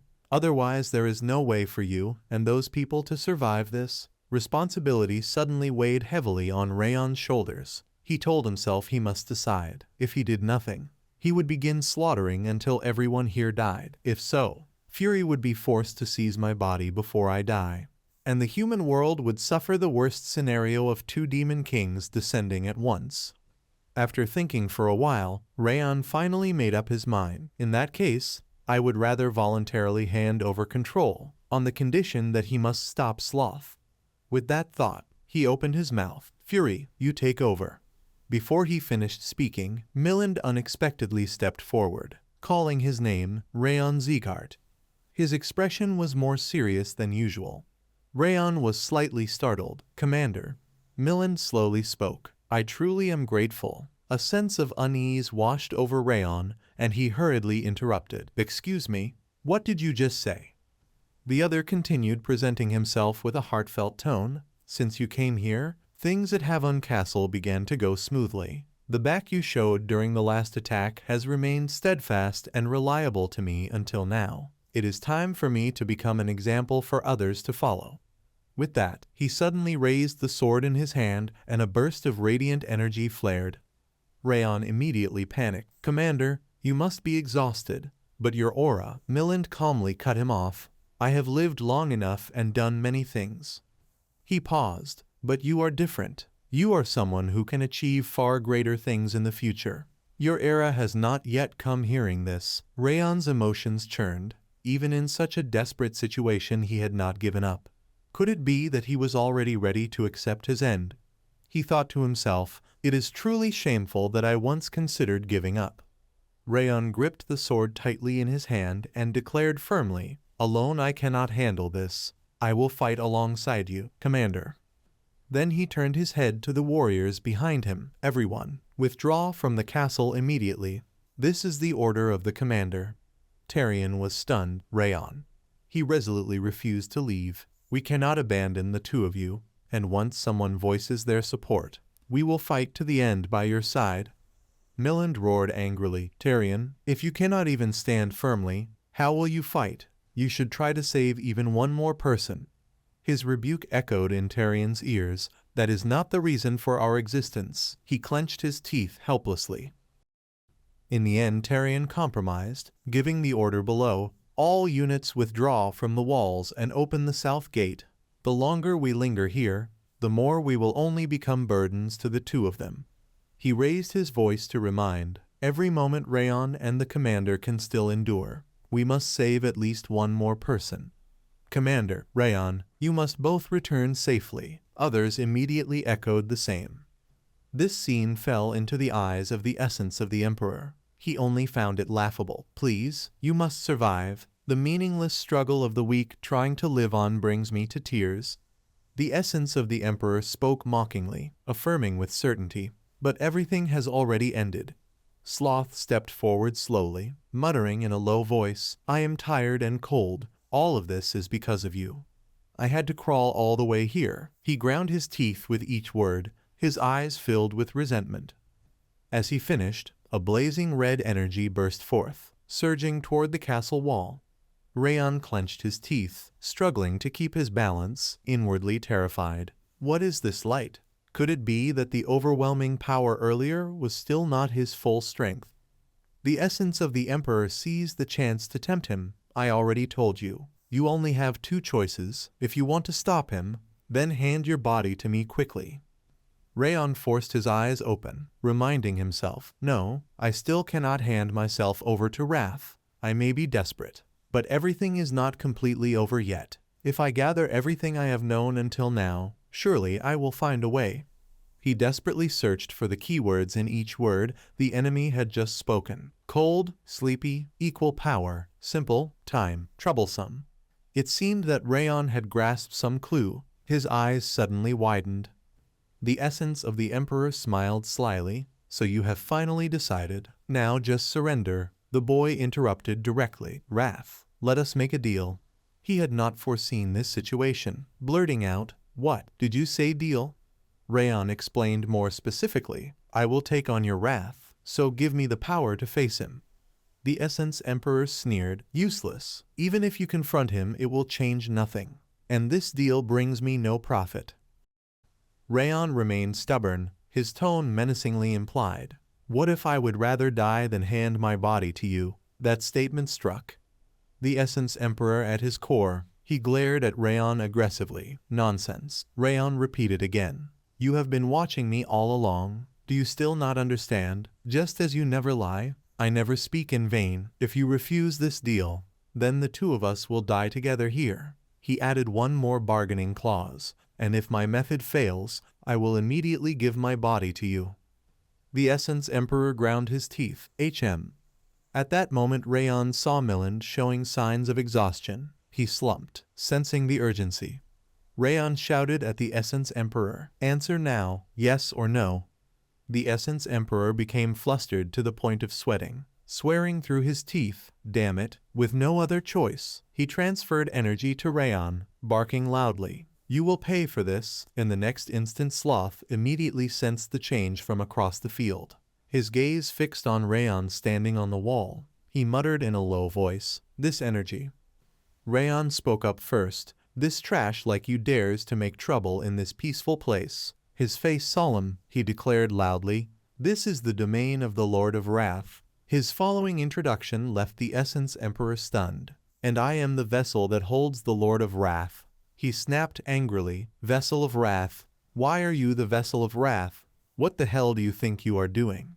Rayon did not bother arguing with the Essence Emperor, thinking to himself, "What do you think? Punish you for daring to provoke me." He intently watched Sloth opposite, muttering one sentence, and conveniently took care of one more fool.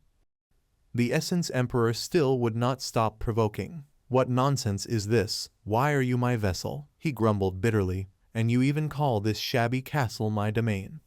Rayon felt a headache coming on. "I have not finished speaking yet, so please shut up."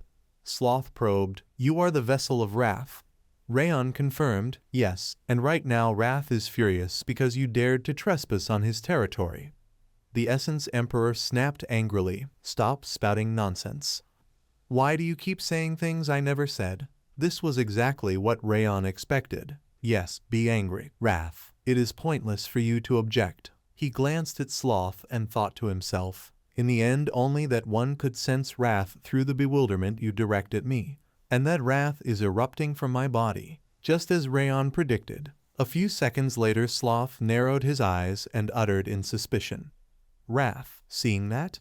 Rayon continued, "As the Vessel of Wrath, I will convey his will accurately. Remember this well." In the next instant Rayon pretended to close his eyes to listen, took a deep breath, and immediately assumed the role, glaring as he scolded fiercely. "I cannot believe you dared to trespass on my territory. You must want to die. If you do not stop now, I will make sure you never sleep for the rest of your life. You lazy bastard." The Essence Emperor jumped up. "Your madman is insane. When did I ever say that?" Over there Sloth rubbed his chin thoughtfully. "Can I no longer sleep?" Sensing he was truly considering it, Rayon felt somewhat relieved. My half-hearted gamble might actually be working. Then he suddenly spoke in a trembling voice, "Your Grace Wrath, please do not do that." At the sound of this Sloth raised an eyebrow to look. Nearby, Rayon pretended his hands had lost control, pleading in panic, "Please restrain yourself. You cannot do such a thing. You must not descend now." The Essence Emperor still had not realized Rayon's plan and shouted angrily, "You bastard! What are you doing? What trick are you playing?" Rayon paid him no mind and continued his act. "You do not need to expend so much power dealing with lazy creatures like him. You only need to subjugate the entire continent beneath your feet. The Essence Emperor felt stunned. The continent? What now? Sloth suddenly froze, his gaze hardening on Rayon. Wait, he could be certain that the floral bracelet was indeed Wrath's. Rayon kept up the pretended self-talk with the bracelet on his wrist. You must take revenge because he dared touch your vassal. You will even follow him forever to ensure he cannot sleep. No, even you. Wrath. That cannot be. Sloth seized on a single phrase and looked shell-shocked. Wrath will follow me everywhere and not let me sleep, and will also fight me while doing so? He began to struggle inwardly. If I keep fighting Wrath, I will not be able to sleep. A human with Wrath's energy, his bracelet, and even knowing what I hate most, he truly is the vessel of Wrath. The Essence Emperor, seeing the situation, went pale. Rayon breathed a quiet sigh of relief. I have created a scenario that irritates Sloth based on Wrath's description, and I also showed him Wrath's bracelet. Now things are unfolding as I predicted. He decided to finish it off and stated loudly again, "Let me reintroduce myself. I am the vessel of Wrath, the one about to become his body when he descends." Rayon added, "And I know why you came here. That wave must have disturbed your sleep." Then he paused. "However, you picked the wrong opponent. The culprit behind this incident is a group called Eden using those monsters as their pieces. We were only protecting our castle from the waves Eden caused, and besides, I do not know who those Eden bastards are." Sloth slowly spoke up, "So you mean to say you are not involved? If you speak the truth, then I have no reason to fight Wrath." Saying that he turned to leave. "I am going back. I need to sleep." Rayon seized the opportunity. His energy was already waning. The moment had come. Nearby, Rayon pretended his hands had lost control, shouting in panic, "Please restrain yourself. You must not do this. You cannot descend now." The Essence Emperor vaguely sensed Rayon's intent and yelled, "Stop pushing, you damned madman." Rayon ignored him and continued his act. "You have something to say. Very well, I will convey every single word exactly, so please wait for me." In the next moment Rayon snarled angrily, "Sloth, how dare you leave after attacking my people?" The other replied indifferently, "Wrath, I did not know you were there." Rayon barked back, "You should shut up if you are only making excuses. If I had not appeared, then you would have wiped out my people already." Then Rayon spoke in a low voice, "Because you are a demon, you know it. Do you not? Blood for blood." Sloth frowned, "No, I did not even." But Rayon did not let him finish and jumped into his words, "Because the monsters fled from you, my people had to die. And you think I will just close my eyes while others are blamed because you woke up?" Rayon asked coldly. He then put on a lofty tone, "However, taking your life to repay the blood debt would not gain much. So, as a noble demon lord, I will give you a chance. Make your choice." Rayon thumped his chest and bluntly asked, "Will you give up the sleep you cherish most? Or will you surrender and hand your power to the vessel of this king?" The Essence Emperor shouted in alarm, "Bastard, so this has been your aim all along, you wicked demon." On the other side Sloth raised one finger, "You asked me to choose between my sleep and my power. Then that is easy." Seeming to anticipate his move, the Essence Emperor hurriedly tried to stop him in vain. "No, you must kill this bastard, Sloth," he shouted loudly. "You are being deceived by a human more vile than a demon. You could kill him with a flick of your hand. Please stop."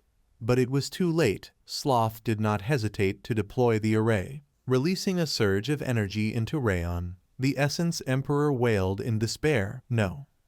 The energy spiraled deeply into Rayon's chest. His body staggered, eyes wide with shock. A magical status window appeared and announced, "A portion of Sloth's power has been fused into your soul and body. That energy will activate after the adaptation period ends." Rayon stared at his palm in bewilderment. "Is this Sloth's energy?" The Essence Emperor was stunned and bitterly cried out, "So this is where I will die. I never thought I would go out from stress." Sloth finished and turned to go. "Well, I am heading back. I am too sleepy. I will go to sleep." He had barely taken a few steps when Rayon called after him again, "Sloth, stop right there." He sighed impatiently, clearly losing patience. "What now?" Rayon's pupils contracted sharply as he felt a crushing pressure, inwardly sighing in awe. Such a terrifying killing intent. He thought to himself, if I provoke him any further, whether I am wrath or not, he will definitely kill me. With that in mind, he hurriedly rummaged through his pocket. I have something for you. Rayon quickly tossed an item towards Sloth. Take it. You will need this. He kindly explained in brief. It is the Mana Stone of the Goblin King. Sloth blurted out, this thing, it is warm. With it I can continue sinking into eternal sleep. Rayon seized the chance to bargain. I give you this, so no matter what tremors occur here in the future, do not come down again, and if a wave erupts, make sure you restrain it properly and stop it. Sloth nodded slightly. That is not difficult, but this is also Wrath's demand. Rayon replied honestly, no, this is a condition I set with you so you will not appear here again. The other was silent for a few seconds. Compared to the value of this Mana Stone, it is a cheap price, so then. He suddenly reached out, black energy coiling around Rayon's wrist. Rayon's lips trembled in doubt. You are. Sloth spoke slowly. Do not worry, this is only a change. As he finished, the energy faded and another bracelet appeared on Rayon's wrist. Sloth took the initiative to explain. One day it will be useful to you. Rayon sighed. But why must it be a bracelet shaped like a flower and not something else? The other answered indifferently. I made it according to the taste of your master. This time he decisively turned his back and left. Then I will go before your master troubles me any further. Rayon stared at Sloth's departing figure, lips pressed tight in silence, not looking away for even a second. Yet his strength also had limits, his eyelids nearly collapsing. Rayon reminded himself, I must not fall here. He tried to steel his spirit until Sloth had gone far away and the sun began to rise again. I must not collapse. Rayon glanced at the Essence Emperor lying broken in a corner, muttering to himself, only now do I realize everything was truly dangerous. He could clearly hear the bitter curses, Rayon, you bastard. But at this moment Rayon only felt lightness in his heart. If I had no information about Sloth, or if Wrath had not agreed to gamble, or if anyone within the castle had retained their consciousness, I could never have used this method. Rayon understood this clearly, and then, not long after, sunlight once again shone upon Havon Castle. He sighed inwardly, truly a night of despair that seemed as if tomorrow would never arrive. Yet as the figure of the demon lord vanished from sight, the darkness receded, and the sun began to rise. The warm sunlight covered Millen's face. He shielded his eyes and sat up. It seemed he was still alive. Millen struggled to hold his head. The other warriors had just woken up as well, looking at each other in confusion. He looked down at the sword beside him, thinking to himself, I clearly remember feeling a wave of energy shock at the end.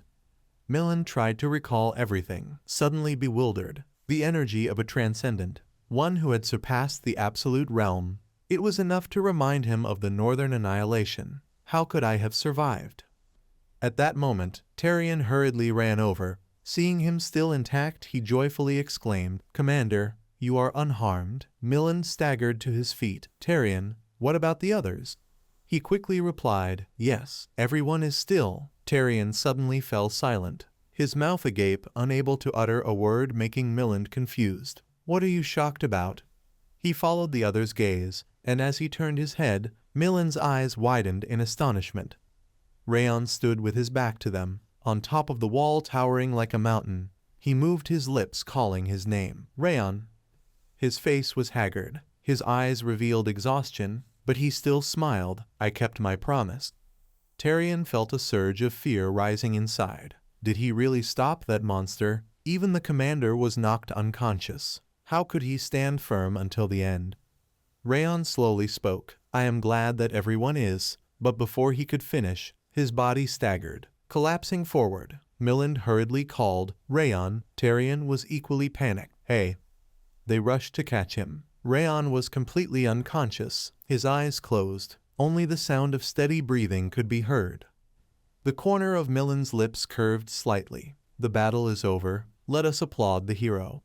In the time after that, the people here continued to return to their daily lives. The whole street was bustling. In a room, Milland folded his arms, his face stern as he asked, "Rayon has not woken yet?" Below reported back, "No, he is still sleeping. Clearly he is fine, but the battle has already passed 3 days." Milland let out a slight sigh. "I believe his body is exhausted from it. It will take some time to recover."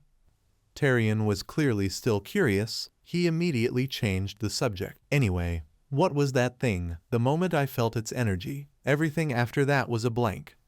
Milland's answer shocked everyone present in the room. It was a demon. According to his observation, that sinister and vicious aura was clearly demonic energy. Such a powerful wave of energy shock meant it was a demon king. If it was not the Northern Annihilation, then it would be impossible to fight against a demon king. Those present immediately buzzed with agitation. "Then how could Rayon, and also none of us died? I do not see how that is possible at all." Ediquil hesitantly spoke up. "Do you think he made a pact with the Demon King?" Tyrion's eyes widened in alarm. "A pact?" He explained clearly, "Even if Rayon is a genius, there is no way he could defeat a Demon King. So the only possibility is a pact.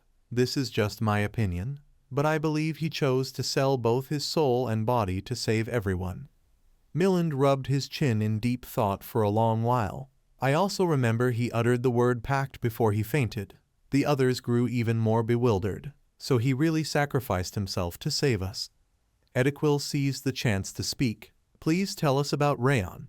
I know he is not an ordinary mercenary, but I think we can no longer hide his identity." He no longer had any reason to conceal it. He let out a faint sigh. "Fine, it must be said now." With that, Milland firmly announced that Rayon was of the Sieghart lineage. Ediquil exclaimed in admiration. A 16-year-old with such talent could only come from the 6 emperors or the 5 demons. Tyrion also agreed with this opinion.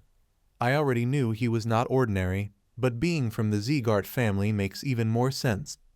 After revealing everything, Milland slightly tilted his head to look out the window. "Rayon has sacrificed himself to save us many times already. We owe him too great a debt, so we must give him appropriate compensation." He pondered for a moment, finally folded his arms and declared, "From now on, let us support him." The scene shifted to the room where Rayon was resting. He had just drowsily opened his eyes. Rayon stared at the ceiling, thinking, "This familiar scene, I must be in the infirmary of Havon Castle." His heart suddenly felt much lighter. "If I woke up here, then it seems everything is fine." As he sat up, Rayon immediately noticed the figure asleep in a corner. The other was lying sprawled across the desk, seemingly still deep in slumber. He wondered, "What is Yua doing here?" Rayon rolled his eyes around the room once, vaguely guessing the current situation. She had been taking care of him while he was asleep. Had she? He suddenly felt confused. She did not even know when he would wake up, and yet she did all that. After a while, Rayon tried moving his arm, thinking to himself, "Anyway, the state of my body is really beyond the data. I thought it would be ruined by sloth." He clenched his fist, feeling doubtful. But in the end he actually felt stronger. It seemed like his senses were sharper too. What exactly happened? The voice of the Emperor's essence suddenly echoed in his ear. "What? Surprised that your body feels so light?" He furiously cursed. "The strange thing is your head, not your body, you filthy trickster brat." Rayon smiled, replying nonchalantly, "Thank you, Wrath. You saved me." The Emperor's essence jumped up angrily. "Are you mocking me? Do you want to die?" He kept grumbling non-stop, tricking both demon kings. "You are the first one to do that. I am sure Sloth is the dumbest demon king in existence." The Emperor's essence shouted without thinking. "How could your soul level increase just because you resisted that fool for a few minutes?" Rayon was taken aback. "My soul level?" He opened the system window to check. A flood of notifications came rushing in. "Your soul level has increased by resisting a transcendent being. 10,000 flames art has reached 4 blades. You have endured the interference of Wrath. All stats increased by 4 points. Water resistance has increased. Stamina increased by 2 points. Perception increased by 2 points. Agility increased by 1 point. You have bet against Wrath for the 6th time. All stats increased by 5 points. Strength increased by 2 points. Energy increased by 2 points. Endurance increased by 2 points. You have received a title Coaxer of Kings, a title granted to those who do not use power, but use other ways to coax a king. Effect: when interacting with someone stronger or of higher status, increases the opponent's trust and affection. All of it coming at once made Rayon feel overwhelmed. I could not check because I was unconscious, but I never expected to get so many rewards. His eyes suddenly stopped at one line. He exclaimed in shock, "Wait, this..." It clearly stated, "The laziness attribute has been created. Stats will increase while sleeping. Stamina and aura recovery speed will increase greatly while sleeping." The Emperor's Essence dropped his jaw and roared, "What? Your stats increase while you sleep?" Rayon finally understood. No wonder I felt stronger. It was like training 24 hours a day. Thinking of that, he burst into cheerful laughter. "This is even better than I thought." The Emperor's Essence was unwilling, glaring furiously. Sloth, that fool, should have been killed. He could not contain his curiosity, demanding, "How many stats did you gain?" Rayon honestly answered, "Maybe about 11. The Emperor's Essence was so shocked his mouth twisted. 11. He bitterly ground out each word. "How much have you stolen from me?" Rayon grinned and replied, "When you get angry it increases again." Right at that moment, Raiden pushed the door open and entered, slightly startled. "Rayon." He let out a breath of relief. "Finally you woke up." Yua had just woken up too. She hurriedly ran to Rayon's bedside. "Brother Rayon, are you all right?" He smiled back. Everyone worried too much. Raiden suddenly remembered something. "Oh right, I almost forgot." Rayon raised an eyebrow at him. "Huh." Right after that, Raiden hurriedly informed him, "The commander wants to see you after you wake up." Fast forward to the next moment. In Havon Castle, a deep voice resounded. "Greetings, Commander." The other party nodded in response. It seems you have fully recovered." With that said, Millen spared no praise. "I have met many geniuses, but I have never seen anyone improve as quickly as you. You will soon surpass me." Rayon humbly replied, "Not at all, I was just lucky."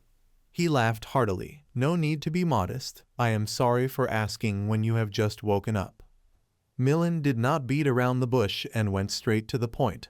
"But how exactly did you deal with that monster?" Rayon had already anticipated this situation, swallowing dryly. "Here it comes." He clearly understood one thing. These people did not know about the Demon King. They might cast him out if they thought he had ties with demons. While Rayon was still calculating, trying to come up with a new excuse, the other party spoke first. "You do not have to answer." Hearing that, he could not help but be startled. "Yes," Milland explained. "We know he was strong enough to be a Demon King. I believe you made a deal to drive him away, and the thing a Demon King would want. We believe you pledged your soul and body to save everyone." Ediquil eagerly added, "It seems we were right." Tarion also nodded in agreement, his tone full of sorrow. "Making a deal with a Demon King to save us. You really are." Facing this situation, Rayon was suddenly speechless. It seemed things were not unfolding the right way. The Emperor's Essence could not bear it anymore, roaring in anger. "Fools! It was that idiot who abandoned his soul, not Rayon, and what Demon King would even want a soul and body?" Millen suddenly stood up, solemnly declaring, "Since you sacrificed yourself for us, we should also do something for you." He and the senior members simultaneously looked at Rayon, their faces full of gratitude. "I respectfully bow to all that you have done, all the sacrifices you have made for us." Milland, on behalf of everyone, spoke firmly. "Havon Castle will support you." Rayon Zegart. He openly showed his stance. "If you need anything, just let us know." Upon hearing this, Rayon's lips curved slightly. He gladly accepted their sincerity. "In that case, there is something I would like to ask." Milland nodded slightly. "Go ahead." Since that was so, Rayon did not hold back anymore, and put forth his request. "Please spar with me until I return to my clan."